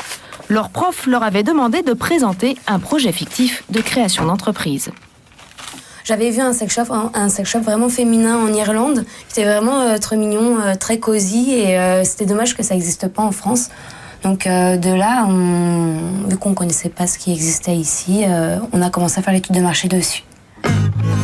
Elle flaire un gros business, car les sex toys sont à la mode. Parfois même en rayon dans les supermarchés, ils s'affichent partout dans la presse féminine ou à la une des quotidiens. D'après les études qu'elles font à l'époque, 70% des Français aimeraient faire des expériences pour pimenter leur vie sexuelle. À la fin de leurs études, les filles doivent choisir, se lancer ou chercher un job dans une entreprise classique. Roxane n'hésite pas longtemps, vu ses précédentes confrontations au monde du travail. Là, en fait, j'ai gardé toutes mes feuilles de salaire. Pendant des années, elle a accumulé les jobs sous-payés pour des patrons sans scrupules. Donc là, c'était pour un stage en alternance, donc je gagnais à peu près 420 € par mois. J'avais ramené, pendant mon contrat de qualif, c'était donc en 8 mois, près de 120 000 francs à la société. J'avais gagné 200 francs de prime sur les 120 000 francs. Donc là, je me suis dit, non, c'est pas possible que je continue comme ça. Elles décident donc de se lancer et de mettre toutes leurs économies dans l'affaire. 4 000 € chacune, l'argent de leur précédent job, Noël et anniversaire. Elles dépensent 5 000 € pour le site internet et consacrent le reste à la constitution de leur stock. Elles n'ont plus un sou et en attendant de se verser un salaire, vivre chez papa-maman, ça aide. Là, c'est papa et maman qui régalent dans chacune des maisons. Et donc malgré tout, on se fait quand même des petites courses de temps en temps, mais c'est vrai que chez nous, on mange ce qu'il y a dans le frigo. Joue la table. Sans ressources, sans bureau, elles font un peu comme elles peuvent, et le quotidien n'est pas toujours simple. Pas de place pour leurs produits à Fresnes, leur stock est donc entreposé chez les parents de Julie, à 1h15 de voiture. Elles font la navette presque tous les jours. Julie habite toujours chez ses parents, dans ce petit pavillon de la banlieue nord, à Herblay. Salut. Ça va? Bonjour Marie. Bonjour, ça va? Oui. Salut Roxane. Ça va? Oui, et toi? Leur stock est entreposé derrière le bureau de la maman de Julie, au grenier. Ça tient sur 4 étagères, dans l'ancienne salle de musculation du papa de Julie. Attends, papa, qu'on pose tout. C'est ici que vous entreposez toutes vos merveilles? Oui, exactement. Donc là, en fait, on a tous nos livres, donc avec les osés, les Kamasutra, les livres de massage. On a nos petites cravaches en cœur. 3 000 €, c'était le minimum pour constituer le stock. Il leur fallait un peu de tout pour démarrer. Elles ont 150 références. Oui, là, c'est carrément plus drôle. Oui. Plus explicite. Voilà. Mais à 15 € le vibromasseur, c'est les tarifs de leurs grossistes, elles ne peuvent pas acheter en grande quantité. 2 ou 3 exemplaires par produit tout au plus. Donc en fait, là-haut, c'est les string bonbons, soutifs bonbons et string power. Hop. Un produit acheté 15 €, elles leur revendent en moyenne 45. Elles réussissent à couvrir leurs frais et font même un bénéfice. C'est des huiles naturelles. 700 à 1 000 € par mois qu'elles réinvestissent dans leur stock. Donc la Kyo. D'accord. Le Kyo et puis il y a la culotte derrière, c'est ça? Voilà. Pour les filles, c'est un vrai business. Mais les parents de Julie ont mis du temps à comprendre. Maman travaille dans la banque, papa vend du matériel pour les hôtels. Donc là, tout dessus. Ils se sont un peu étranglés quand ils ont compris de quoi ils retournaient. Bah, je savais que ça existait, mais de voir ça dans mon grenier, voilà quoi. Donc très rapidement, on a eu l'explication de la part de Julie avec des soirées d'explication. Donc on a pu se faire au fur et à mesure à ces différents produits. Ah, c'est Donc vrai c'est vrai que maintenant c'est classique, c'est courant. C'est classique, mais comme pour tout business, encore faut-il bien choisir les objets qui plairont. Pas facile de monter une collection sur un marché qui change tout le temps. À la différence de leurs concurrents, Roxane et Julie n'ont pas les moyens d'aller sentir les tendances sur des grands salons érotiques à l'étranger. Pour découvrir les nouveautés, elles se rendent donc de temps en temps dans un sex shop à Pigalle. Elles y passent une bonne heure à fouiner, car en plus elles sont très exigeantes. Elles recherchent des produits qu'elles qualifient de ludiques et pas représentatifs. Comme par exemple, ceux-là, bon là la couleur elle est pas top, mais du même cycle que ceux-là. Ça veut dire quoi, pas représentatif en fait? C'est pas la forme, ça n'a pas du tout la forme d'un sexe d'homme normal. Exit donc les objets jugés un peu vulgaires. Ça, par exemple, on bannissait complètement. C'est pas possible. Et aujourd'hui, bingo, En fait, ça, c'est- elle déniche on en un a super entendu parler. gadget. Après, c'est un œuf vibrant télécommandé. Donc je sais pas si vous entendez le bruit quand Julie le fait vibrer. Ce qui est sympa, c'est que par exemple dans un resto, il y a un jeu de séduction comme ça avec son copain, plus un jeu de plaisir. Donc ça, c'est exactement ce qu'on cherchait. Donc on va aller voir si on peut trouver le nom des fournisseurs sur le produit. Mais pas question d'acheter dans ce magasin de détail où il est vendu 49 €. C'est sur la boîte qu'elle trouve le nom du fournisseur. Elle le mémorise dans leur téléphone comme si elle passait un coup de fil pour commander ensuite tranquillement de chez elle. Et quelques jours plus tard, l'œuf sera en vente sur le site internet à 35 €, 25% moins cher que dans le magasin. Elles feront tout de même une marge de 15 € sur ce produit. Vendre moins cher que la concurrence, c'est leur technique pour booster les ventes. Le problème, c'est que le business ne décolle pas. Elles sont encore loin de toucher leur premier salaire. Leur site n'est pas assez connu. Elles ont donc décidé de faire de la publicité. Et quand on n'a pas d'argent, tout repose sur le culot. Elles se font inviter dans les radios en échange de cadeaux pour les auditeurs. Attends, il y a quelque chose qui vibre.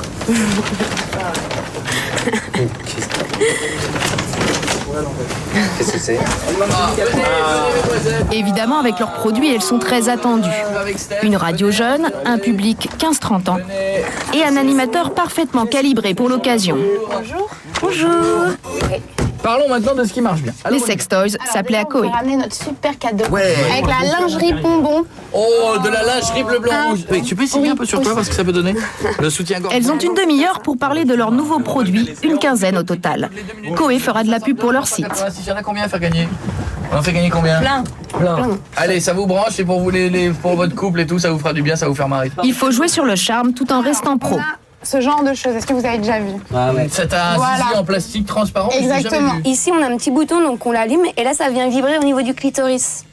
J'adore. Tu te rends compte comme maintenant tu parles de ça comme si tu vendais des crêpes? Comme si on vendait des voitures. Tu te rends compte? Celle-ci, elle a un coffre T'as bossé le dossier, toi? Ouais, on s'est... Je vais devenir un peu plus cochonne ou pas? Non, La pas vie perso. spécialement, Pas plus. non. L'opération a coûté 200 € en cadeau, rien du tout à côté des 5000 € qu'aurait coûté un spot de 30 secondes de publicité dans l'émission. Merci. Au revoir. Bonne journée. Les filles ont la banane, reste à voir si les ventes vont suivre sur Internet. Au revoir, merci. Réponse quelques heures plus tard, de retour chez Julie. Julie 25. 25 commandes en seulement quelques heures, c'est déjà banco. Oh, trop cool. D'habitude, c'est seulement une par jour.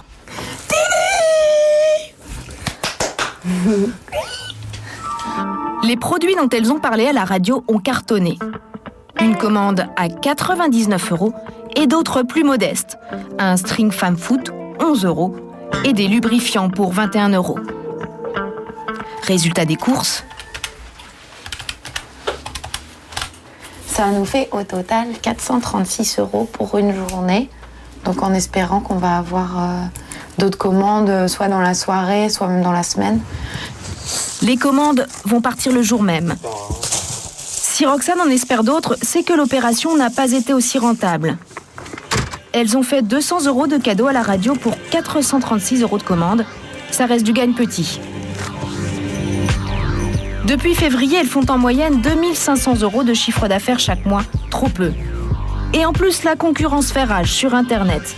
Des sites plus connus que le leur qui proposent les mêmes produits.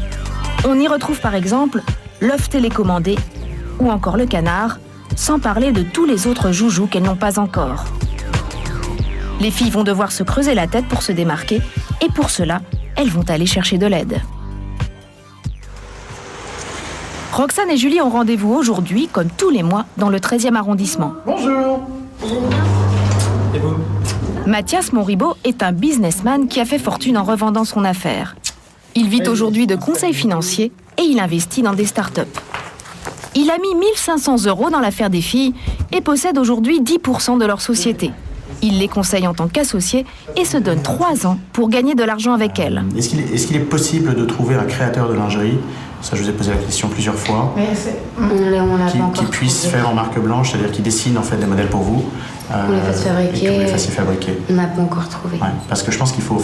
Pour lui, il n'y a qu'une solution pour faire décoller le business, créer des produits exclusifs pour les filles. Et il faudrait véritablement qu'on ait des choses qu'on ne trouve qu'exclusivement sur votre site web. Alors il y en a déjà, effectivement, il y a certains sextoys ou certains produits qu'on ne trouve que sur votre site, certaines huiles ou autres, mais néanmoins c'est pas suffisamment personnel pour qu'on remarque ça. Il faut que ce soit vraiment un produit communicant, qu'on puisse se faire découvrir entre copines, et qu'on puisse dire où est-ce que tu as acheté cette lingerie, c'est formidable, où est-ce que Les filles n'ont pas encore réussi à percer, mais ce marché, lui, il y croit. qu'on puisse véritablement orienter sur votre site. Le marché de la sensualité et du plaisir chic est un marché en très très forte croissance.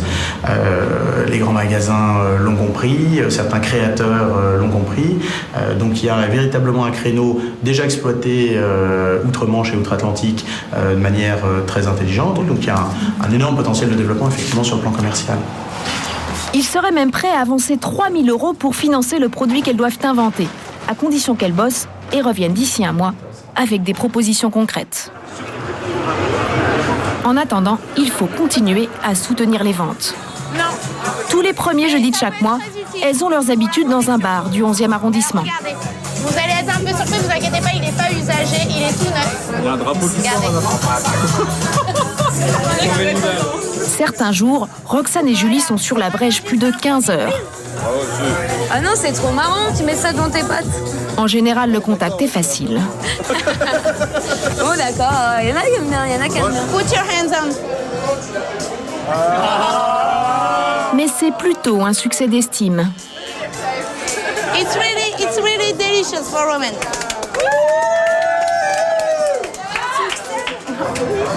Ça marche fort. Ouais, c'était difficile parce que c'était en anglais et mon anglais est pas extra. Le message est passé, hein. Oui, je crois, tout à fait. Et les gens sont sympas ce soir, donc il n'y a pas de souci, ça passe bien. Ça passe bien, mais 5 ventes seulement. Certains jeudis même, elles ne vendent rien du tout dans ce bar. En plus, elles ont oublié une chose essentielle. On a fait une petite boulette ce soir, on a oublié toutes nos cartes de visite, nos bracelets et... Donc c'est un peu embêtant pour communiquer sur le concept et sur le site internet si on n'a pas tout ça. Donc, même pas les cartes. Peu de ventes, pas de com, une soirée presque pour rien. Combien de temps tiendront-elles encore à ce rythme ? Un mois plus tard, Roxane et Julie présentent un projet à leur associé. Il avait demandé de la lingerie exclusive à vendre sur Internet. Elle lui propose un jeu de loi érotique qu'elles veulent vendre dans les grands magasins. Je ne vous vois pas vous lancer dans un projet, entre guillemets, très grand public en allant démarcher les services achats, des galeries, du printemps, etc. Mathias Monribaud est très dubitatif, mais elles vont retravailler leur projet. Il est prêt à attendre jusqu'à Noël, une période que d'après lui, il ne peut pas louper commercialement. C'est jusque-là, je ne savais pas que ça changerait. En attendant, c'est toujours le système D. Pour les photos de la nouvelle collection de lingerie, c'est une copine qui leur sert de mannequin bénévolement. Roxane et Julie auront sans doute du mal à se verser un salaire dès le mois de janvier, tel qu'elles l'espéraient. Mais pas question d'abandonner pour autant. Elles sont prêtes à rester quelques mois de plus chez leurs parents, le prix à payer pour devenir un jour leur propre patronne. Alors on vient de voir ces jeunes femmes qui créent leur boîte. Comme elles, ils sont des centaines de milliers à vouloir se lancer dans l'aventure, puisque je vous rappelle qu'un jeune sur 2 aujourd'hui rêve de monter une entreprise. Mais alors, comment bien s'y prendre pour créer sa boîte lorsqu'on n'a aucune expérience professionnelle et très peu de moyens ? Quels sont les pièges à éviter ? Madame Incanet, bonsoir. Bonsoir. Vous êtes le patron et créateur d'Ernest, une des plus grosses marques de sportswear aujourd'hui en France. Vous avez 35 ans. Alors vous, votre parcours est incroyable. Vous êtes arrivé du Mali en France à l'âge de 11 ans. À l'époque, vous ne parliez pas le français. Et à 28 ans, sans un sou, sans aucune expérience professionnelle, vous avez créé la marque que vous dirigez actuellement. Est-ce que le parcours de ces deux jeunes femmes vous rappelle quelque chose ? Tout d'abord, je voudrais les féliciter parce qu'elles ont osé. Et c'est un des ingrédients essentiels à la création d'entreprises. Et ça me fait rappeler mon expérience que moi, c'était pareil. J'étais sur le terrain, j'allais voir les clients, je démarchais les clients et je ne me versais pas de salaire. Pendant combien de temps, d'ailleurs, vous êtes resté dans votre entreprise sans vous verser un salaire ? 4 ans. 4 ans ? Et j'ai mis 4 ans sans toucher de salaire. Mais vous faisiez comment pour vivre alors ? J'avais ma femme qui travaillait et qui, elle, s'occupait de la maison. Et puis moi, tout ce que je gagnais au travers la société, je le réinvestissais parce que quand on crée une entreprise, il faut la faire connaître. Surtout que je me positionnais dans un secteur très concurrentiel. Vêtements de sport. Dans un secteur de vêtements de sport très concurrentiel avec des géants. Ouais, Adidas, Nike, pas les moindres. Qui ont des très gros moyens et il fallait investir pour faire connaître la marque. Si je voulais un jour avoir la chance de pérenniser cette entreprise. Oui, ça coûte de l'argent. Comment on fait alors ? Parce qu'elles n'ont pas de banquier. Vous aviez un banquier à l'époque ? Moi, j'ai pas eu de banquier. Je me suis servi... j'ai réussi par ma motivation, on va dire, et à convaincre mon fournisseur. Celui qui fabriquait votre sweatshirt. Voilà, de me faire crédit des sweatshirts pour que je puisse aller le vendre auprès du magasin. D'accord, donc en fait, le fabricant, il fabriquait donc vos sweatshirts gratuitement. Oui, c'est ça. Il les livrait au magasin. Et le magasin, quand il vendait, il donnait de l'argent aux fournisseurs. Il donnait aux fournisseurs et les fournisseurs, lui, me reversaient ce qu'ils devaient me reverser. Les marges. C'est-à-dire, voilà, les marges. C'est-à-dire pas grand-chose. Mais c'est comme ça, en fait, que vous avez évité de devoir emprunter de l'argent, c'est ça ? C'était soit ça, ou soit je prenais le risque de déposer un dossier à la banque que je savais pertinemment qu'il allait être rejeté. Pourquoi ? Parce que, vous savez, il y a toujours cette vieille formule qui existe malheureusement pour beaucoup d'entre nous. Les banques ne prêtent qu'aux plus riches. D'accord, mais alors quand un jeune crée son entreprise, comment il fait ? Alors il doit aller voir, s'il ne peut pas aller voir un banquier, il s'adresse à qui ? À des investisseurs indépendants ? Il faut avoir une bonne idée. L'idée, tout passe par l'idée. Il faut avoir une idée novatrice. Il faut avoir un bon business plan, c'est-à-dire prévoir tous les coûts.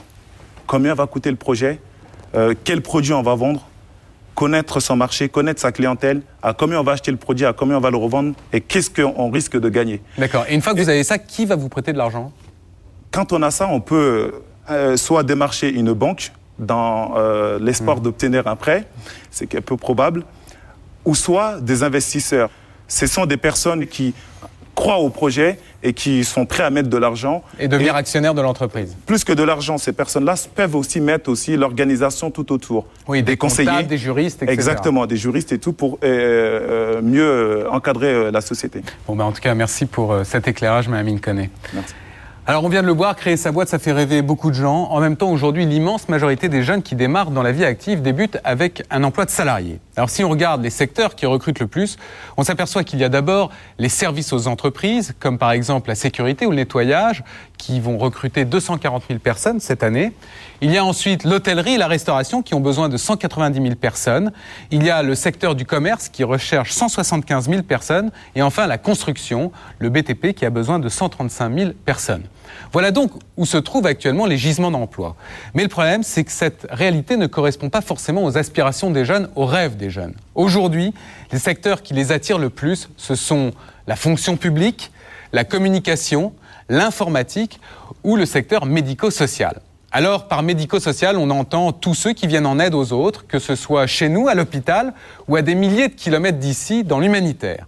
L'humanitaire dont les associations croulent sous les candidatures actuellement. Alors, comment font-elles le tri? Quel profil recherchent-elles vraiment? Et sur place, quelle mission peut-on vous confier pour un premier job? C'est un reportage de Claire Vanberg. Le sud du Liban, 1 mois et demi après le cessez-le-feu avec Israël. 33 jours de guerre qui ont dévasté des villages entiers. Aujourd'hui, des habitants qui avaient fui les bombardements rentrent chez eux. Mais pour vivre au milieu des ruines, il y a une nécessité absolue, rétablir l'alimentation en eau. Jérémy est un jeune Français, il a 26 ans. Il est ingénieur, 5 ans d'études à La Rochelle. Il travaille pour l'ONG Première Urgence, une mission de 4 mois pour réapprovisionner les villages en eau potable. Aujourd'hui, il doit construire une citerne sur ce terrain. C'est parfois un peu difficile de se faire comprendre. Push. Comme ça. Là. Là, good. Là, try comme ça. Donc, faut pusher pour... OK? Des Libanais du village sont venus lui prêter main forte. À quelques centaines de mètres seulement de leur chantier, le long de la crête, la frontière israélienne. Si les frappes reprenaient, là, on serait... Ah bah là, on serait aux premières loges. On voit souvent que ce soit des hélicoptères ou même des chars qui passent. Dans le danger actuel, c'est plus au niveau des mines ou des choses comme ça que vraiment le conflit qui recommence. Depuis la fin du conflit, Jérémy a installé 5 citernes dans le sud du Liban. Celle-ci permettra de fournir à chaque famille du village 1000 litres d'eau tous les 3 jours. Le travail terminé, Jérémy ne s'attarde pas. La nuit, les routes sont dangereuses dans cette partie du pays. Dans un village voisin, Julie, 25 ans. Elle est infirmière. Elle travaille pour Médecins du Monde et vient distribuer des médicaments dans un dispensaire. Ah oui. Petit problème à l'arrivée. Ah, qui tire, hein? Il n'y a pas d'autre pièce, on est obligé de tout mettre ici. Une autre organisation humanitaire a rempli la salle d'attente de réserve d'eau. Le dispensaire va avoir un peu de mal à fonctionner. Et ça a été donné par qui, toute cette eau? Par l'UNICEF. UNICEF? UNICEF, oui. Ouais. Julie livre quand même son carton de médicaments. Syrup like this.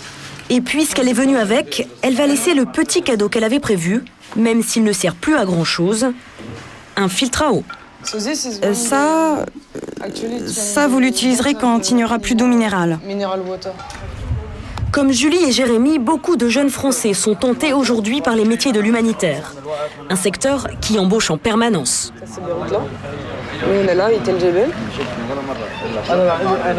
Et là, on va aller à Riyam Kela. Médecins du Monde, Médecins sans frontières, la Croix-Rouge, une trentaine d'associations et ONG françaises travaillent à l'étranger. En ce moment même, près de 1800 Français sont en mission aux 4 coins de la planète. Plus de la moitié d'entre eux sont en Afrique. Il y en a aussi 400 en Asie et dans le Pacifique, 300 en Amérique du Sud et Haïti, et 150 au Proche et Moyen-Orient.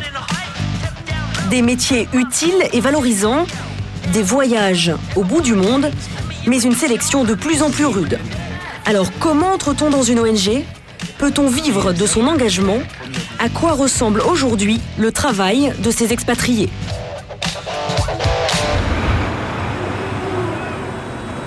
Tyr, la capitale du Sud-Liban. C'est ici que la mission de première urgence a établi son QG en pleine guerre. Jérémy y a été envoyé en août avec 2 autres Français. Daphné, t'as les clés, toi ? Cool. Tout ce petit monde s'est installé dans des locaux pour le moins inattendus. C'était quoi ces pièces ici avant ? C'était un institut de beauté. Hein. C'est pour ça qu'il reste encore quelques petits panneaux pour décorer qu'on a gardés. Ça, c'était des cabines D'épilation, oui. Jérémy, lui, n'a pas eu la chance d'avoir sa petite cabine d'épilation. Dernier arrivé, dernier servi. C'était quoi avant cette pièce ? Pas un placard, mais quelque chose qui y ressemble, quoi. Ouais. Et aujourd'hui ? Aujourd'hui, c'est le petit bureau temporaire. Jérémy passe l'essentiel de ses journées entre 4 murs, car il dirige toute une équipe de personnel local. Ce que vous pouvez faire là, c'est prendre les formulaires comme ça et essayer de faire un résumé, si possible. Logistique, comptabilité et ressources humaines, l'ingénieur ne construit pas seulement des citernes. Il y a beaucoup de travail qui se font beaucoup au bureau et qui sont de l'analyse de données, de voir si on suit bien à la fois les lignes budgétaires ou les objectifs qui sont fixés avec le bailleur. Donc il y a beaucoup de travail en bureau aussi, ouais. Mais ce genre de poste n'est pas donné à tout le monde. Avant d'encadrer une équipe au Liban pour une grande ONG, Jérémy a accumulé des stages et des missions bénévoles au Burkina Faso, au Maroc. Aujourd'hui, la seule bonne volonté ne suffit pas à se faire embaucher.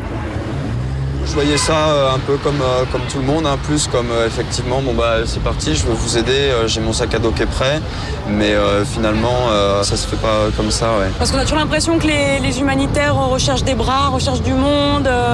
Mais ils recherchent aussi des cerveaux aussi, ouais. Plus que des bras, c'est plus des cerveaux en fait, ouais. Démonstration en région parisienne, au siège de première urgence. C'est ici que Jérémy a été recruté. Ouais, ça peut être intéressant, ouais, si tu peux la faire venir. Actuellement, 10 postes à pourvoir. Chaque mois, l'ONG reçoit entre 400 et 500 CV. Et aujourd'hui, tu as eu des candidatures ? Elle n'en retient qu'une vingtaine. Des profils très qualifiés, ingénieurs, cadres ou comptables déjà expérimentés. Catherine et Corinne, 2 jours par semaine, se chargent de la sélection. Et ça, c'est les 2 qu'on a déjà validés en vrai. Aujourd'hui, Catherine a convoqué 5 candidats. Ils ont entre 25 et 30 ans et la plupart ont suivi des études d'humanitaire. Une filière qui a explosé ces dernières années dans les universités. On va faire un rapide petit tour de table, peut-être pour que les uns les autres, en quelques mots, nous disent qui il est et ce à quoi il postule. Donc bonjour à toutes. L'ambiance semble détendue, mais en réalité, personne n'est là pour rigoler. Moi, ma formation universitaire, c'est une maîtrise en relations internationales à Genève et ensuite un DESS en géopolitique et relations internationales. J'ai fait un DESS humanitaire et solidarité à Lyon. J'ai fait une formation administrateur géopolitique et UMACOP à Grenoble. Des CV à rallonge, tous bac plus 4 ou 5 avec expérience professionnelle. Mais ça ne suffit pas. Ils vont devoir passer des tests. Première épreuve, résumé d'article. Là, très concrètement, le but du jeu, c'est de tester vos capacités rédactionnelles. C'est clair que si vous faites 3 fautes par phrase, ça ne fera pas l'affaire. À l'inverse, si vous... Après le résumé, une épreuve d'anglais, un test de personnalité et une batterie de questions sur leurs connaissances professionnelles. N'hésitez pas s'il y a des questions. Vous avez les toilettes à droite en sortant et la cuisine. Bon courage. Merci. Cela va durer toute la journée. Et visiblement, ce n'est pas une partie de plaisir. Qu'est-ce qu'on vous demande ? Il y a énormément de questions en fait en comptabilité, en gestion financière. Donc c'est très varié. Par exemple, quelle information essentielle doit comporter une facture ? Y a-t-il des spécificités propres à chaque bailleur ? Voilà, c'est un aperçu global de la gestion financière sur le terrain. Une première étape qui a de quoi décourager les aventuriers et les rêveurs. Il y a des gens qui rêvent de s'expatrier mais qui ne savent pas réellement ce que c'est. Il y a des gens qui pensent que c'est une agence de voyage, que ça va partir en vacances. On peut y aller ?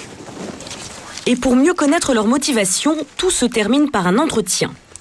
C'est au tour de Sidonie et ce n'est pas son point fort. Vous voulez travailler dans l'humanitaire ? Vous arrivez à mettre des mots là-dessus ? D'où ça vient ? Enfin, je pourrais pas travailler... Enfin, je trouve que c'est important de faire quelque chose, en fait, d'essayer d'apporter une contribution, en fait, pour améliorer certaines situations. Je suis pas très claire, mais c'est... Catherine n'est pas convaincue.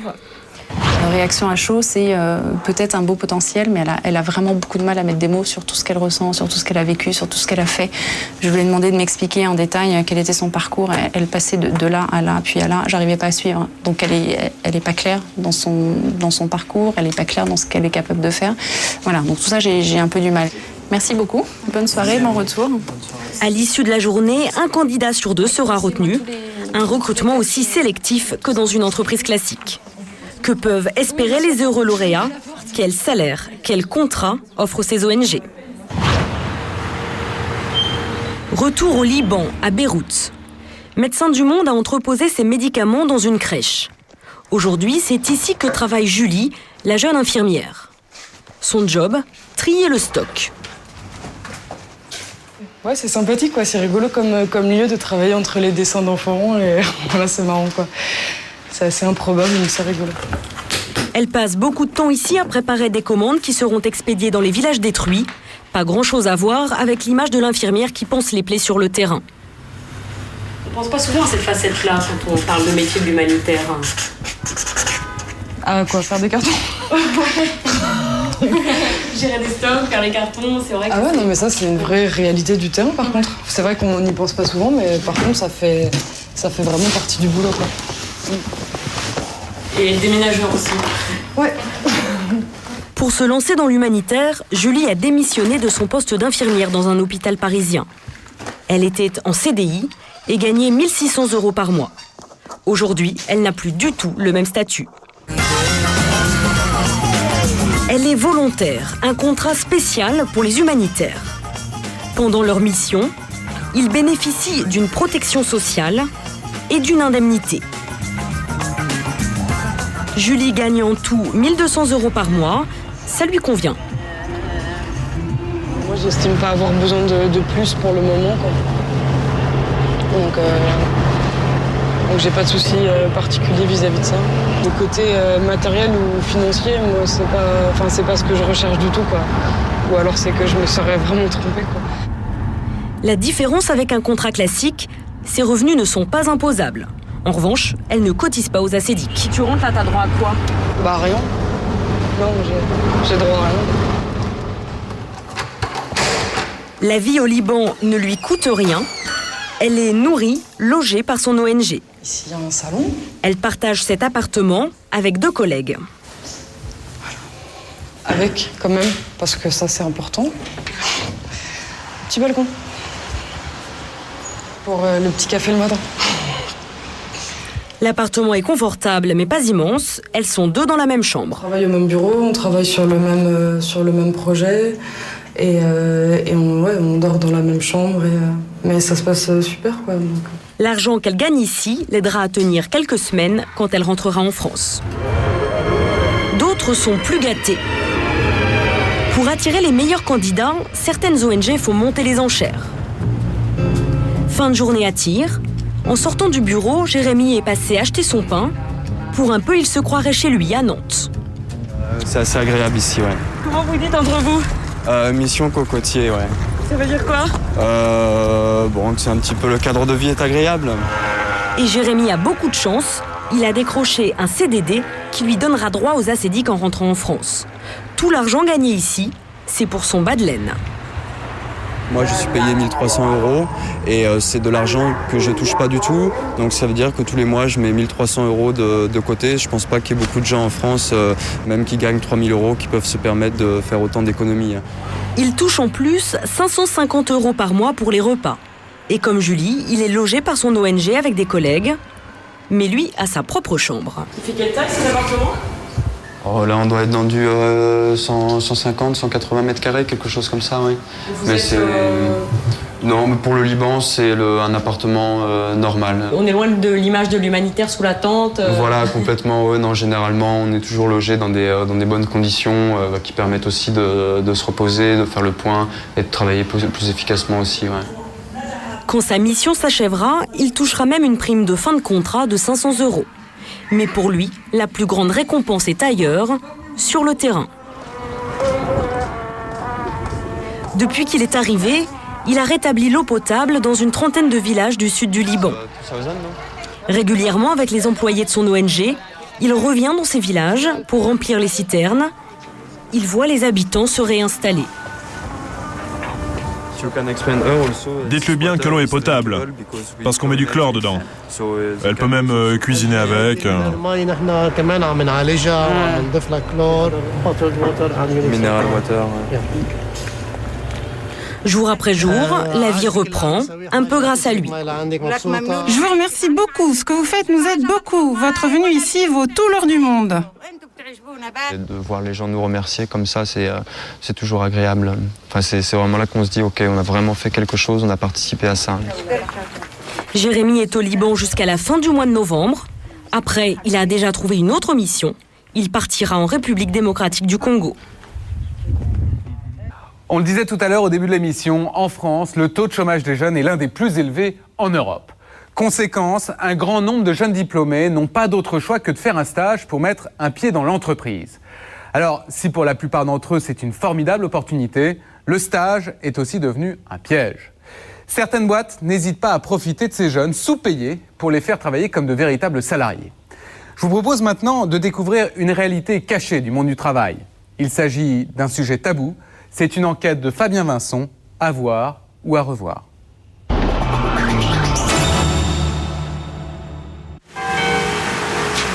Bourbonne-les-Bains, une petite ville thermale entre Dijon et Nancy, un lieu de prédilection pour curistes 3e âge venus profiter des eaux miraculeuses.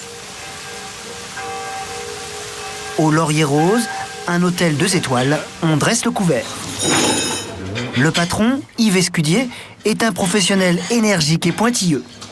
Voilà, il y a un petit dolo et 2 invités ce soir. Il faut les déplacer sur une table de 3.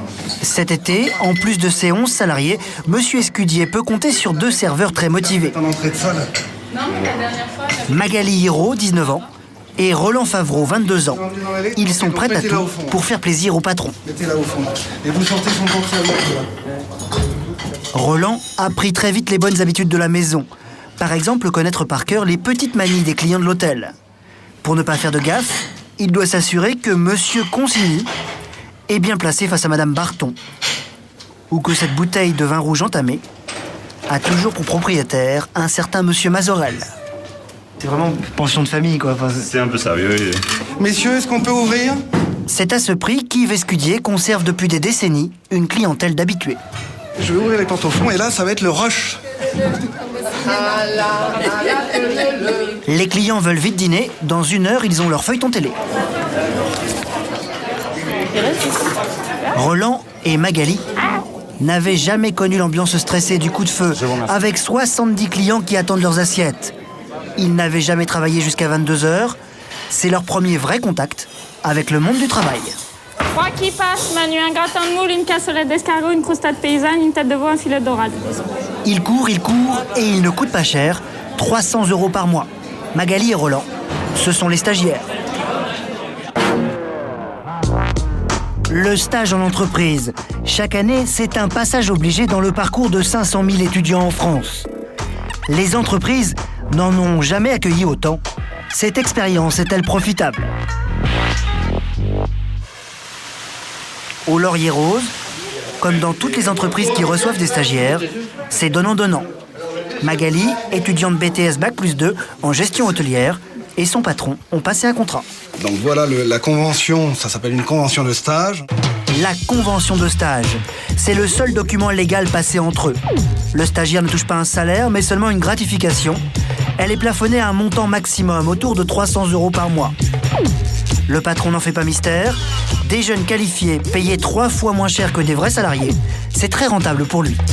Un stagiaire aujourd'hui, un stagiaire BTS, grosso modo, c'est un demi-SMIG. C'est à peine, même pas un demi-SMIG. Donc ça veut dire qu'ils ont un rapport qualité-prix, si j'ose dire, excellent. En échange, le patron respecte ses obligations. Le stage a pour objet essentiel la mise en pratique de l'enseignement. Je sais à quel stade ils sont quand ils arrivent chez moi en fin de première année, et je connais leur programme de gestion de la seconde année. Et on les initie, on leur fait le programme de gestion financière de la seconde année. En clair, des stagiaires niveau Bac+2 ne doivent pas seulement servir au restaurant. Yves Escudier doit aussi leur donner des vraies responsabilités. Respecte-t-il le contrat? Exemple étonnant. Chez lui, ce sont les stagiaires qui font les comptes et qui manipulent même l'argent liquide. Yves Escudier a 11 salariés, mais seule Magali a le droit de toucher à la caisse. Il n'y a que nous qui faisons les contrôles de caisse ou autres. Après, les autres employés, c'est soit en salle, soit en cuisine, soit en chambre. Le patron considère donc ces 2 stagiaires diplômés comme des directeurs adjoints. Monsieur, vous laissez manipuler l'argent? Ah oui, vous savez ici, la confiance, c'est la première chose que je demande à mes stagiaires. Mais alors vous les laissez complètement les clés de la maison là? Ah oui, ils sont capables de prendre en main la maison. La preuve, c'est que moi, au début du mois d'août, je pars 3 jours avec ma femme en vacances. Donc vous avez piloté entièrement l'établissement? Voilà. C'est... Moi, ça va. Yves Escudier respecte ses engagements vis-à-vis des stagiaires. Pour Magali aussi, l'expérience est positive. C'est son premier contact avec le monde du travail. Et c'est souvent grâce à ces stages que les jeunes vont décrocher leur premier job. Avec la crise de l'emploi, 1 jeune sur 4 est au chômage à la fin de ses études. Résultat, pour intégrer une entreprise, les jeunes diplômés sont très souvent obligés d'accumuler les stages. C'est un véritable phénomène de société. Aujourd'hui, on parle même d'une génération stagiaire. Jusqu'où les entreprises utilisent-elles cette main-d'œuvre bon marché? Les stagiaires sont-ils protégés comme les autres salariés? Nous rendons une petite visite à l'inspection du travail. Messieurs Decker et Davidoff ont beau feuilleter en long et en large le code du travail, les stagiaires ne bénéficient d'aucune protection. Rien dans les textes, un vide juridique. Est-ce qu'il y a un salaire minimum pour les stagiaires? Non, il n'est pas prévu de versement de rémunération sous quelque forme que ce soit. Est-ce qu'il y a un paiement des heures supplémentaires pour les stagiaires?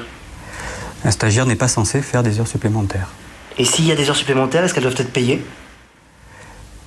C'est pas prévu au départ, sauf à ce que le stagiaire conteste sa situation de stagiaire. D'accord, mais s'il ne conteste pas, normalement, il n'y a pas de...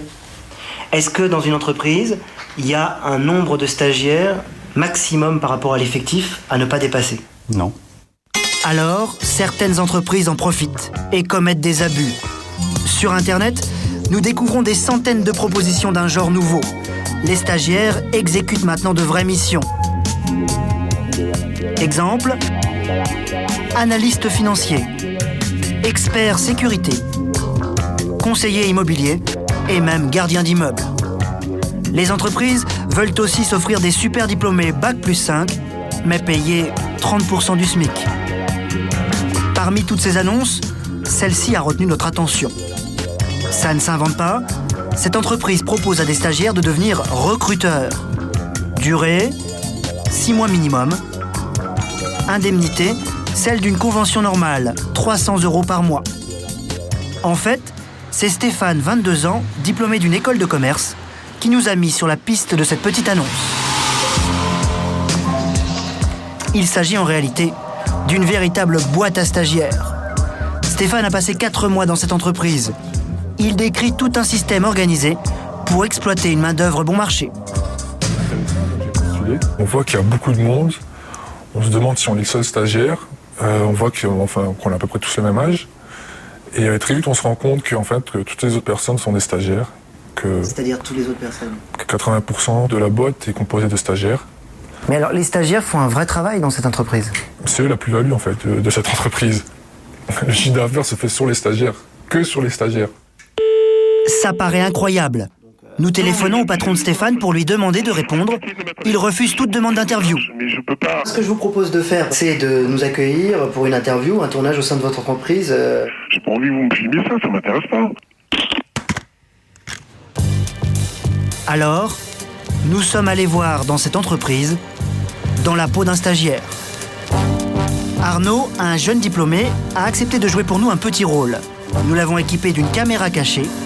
Il va essayer de se faire engager dans cette société et tout filmer.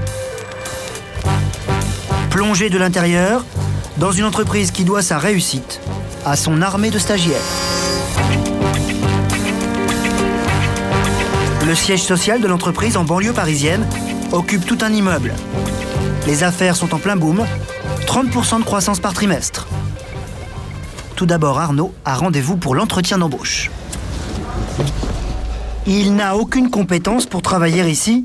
Arnaud est conduit jusqu'à Julien, environ 25 ans, un des managers de l'entreprise, qui va l'initier aux méthodes de la maison.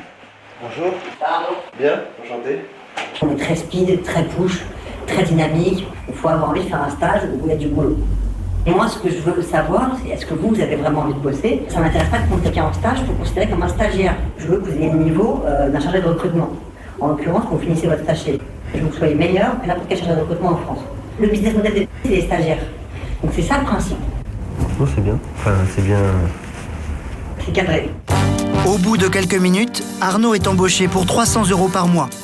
En cadeau de bienvenue, il reçoit ce Success Book, offert aux petits nouveaux qui veulent réussir. Ce manuel martèle le credo de la maison. Stagiaire égale un véritable métier.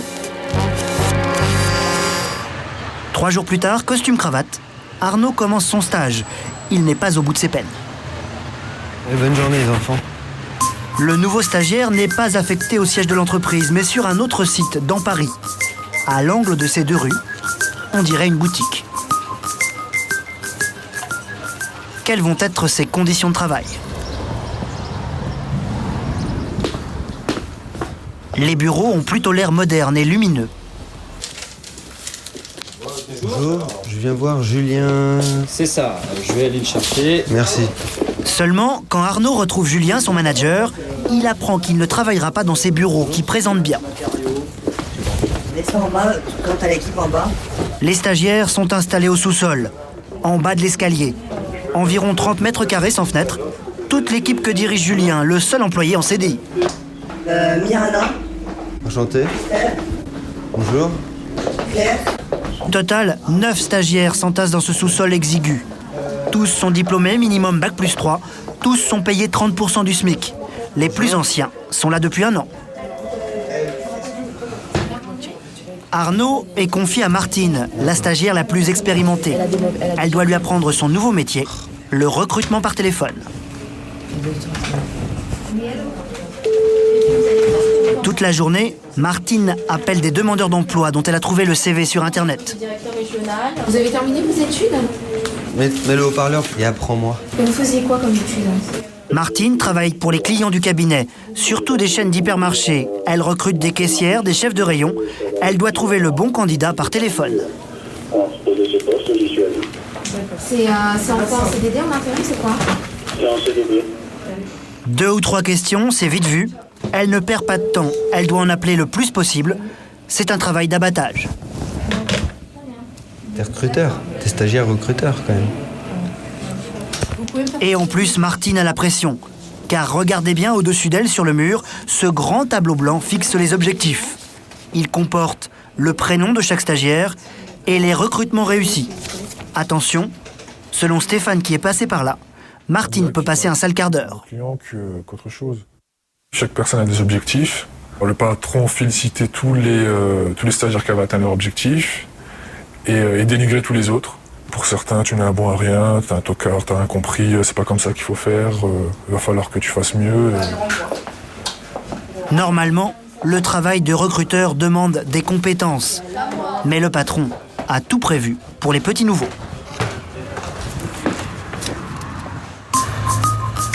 Deuxième jour. Ah, moi ça, aujourd'hui je suis réveillé. C'est à peine croyable, mais le stagiaire fraîchement arrivé doit déjà effectuer un vrai recrutement. Pour le compte d'un gros client, il doit appeler un candidat.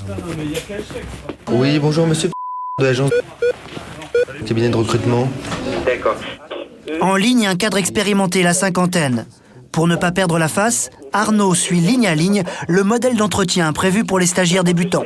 57. Je me permets de vous appeler, on a une offre d'emploi à vous faire parvenir. D'accord. Ma première question tout d'abord, c'est concernant la société. Vous y êtes resté 15 ans et au bout de 15 ans... J'ai été licencié. Surtout, les candidats ne doivent pas se douter qu'ils sont en ligne avec des stagiaires qui ne connaissent rien au recrutement. Stéphane a connu le même baptême du feu. Je commençais lundi mon stage, mardi j'étais au téléphone. Et vous recrutiez quelqu'un? Ouais. Enfin, on essayait. C'est pas très sérieux. On essayait, on va dire. Mais à aucun moment, ça se voit que c'est un stagiaire qui est au bout de la ligne pour le demandeur d'emploi? On dit, si jamais on vous demande quel est votre poste, vous êtes consultant ou chargé de recrutement. Faut pas dire que vous êtes en stage. Non, du tout. Ça, on vous l'a dit clairement? Oui, clairement. Bon, bah, bonne... Également, salut. Arnaud démissionne le soir même. Son départ passe totalement inaperçu. 1 an après ce tournage, l'entreprise où il a effectué son stage vient de s'agrandir. Elle a ouvert une nouvelle agence en région parisienne. Sachez que depuis 1 mois, un nouveau décret s'applique au Code du travail pour mieux encadrer le recours au stage. Il précise notamment qu'un stagiaire ne pourra plus occuper le poste d'un vrai salarié dans une entreprise. Dans 15 jours, nous allons totalement changer de décor puisque nous allons nous intéresser à tout ce qui concerne notre intérieur, comme la déco et l'équipement de maison. Nous vous proposerons notamment une enquête sur le boom des cuisinières de grands chefs et pianos à cuisson. Donc, j'ai bien peur qu'avec ce type de matériel, j'ai du mal à vraiment démarrer mon régime. Mais bon, on va faire plaisir à la famille, aux amis, on va faire des petits plats. Rien n'est trop beau pour ma maison, c'est dans 15 jours, dans Capital. Cette émission est maintenant terminée. Nous l'avou préparée avec Philippe Pécoul, Thibaut de Barberac, Fabien Vincent, Emmanuel Leclerc, Pénélope Ponté et Laurent Renaudy. Tout de suite, enquête exclusive, un document inédit au cœur des prisons américaines. Bonsoir et bonne semaine.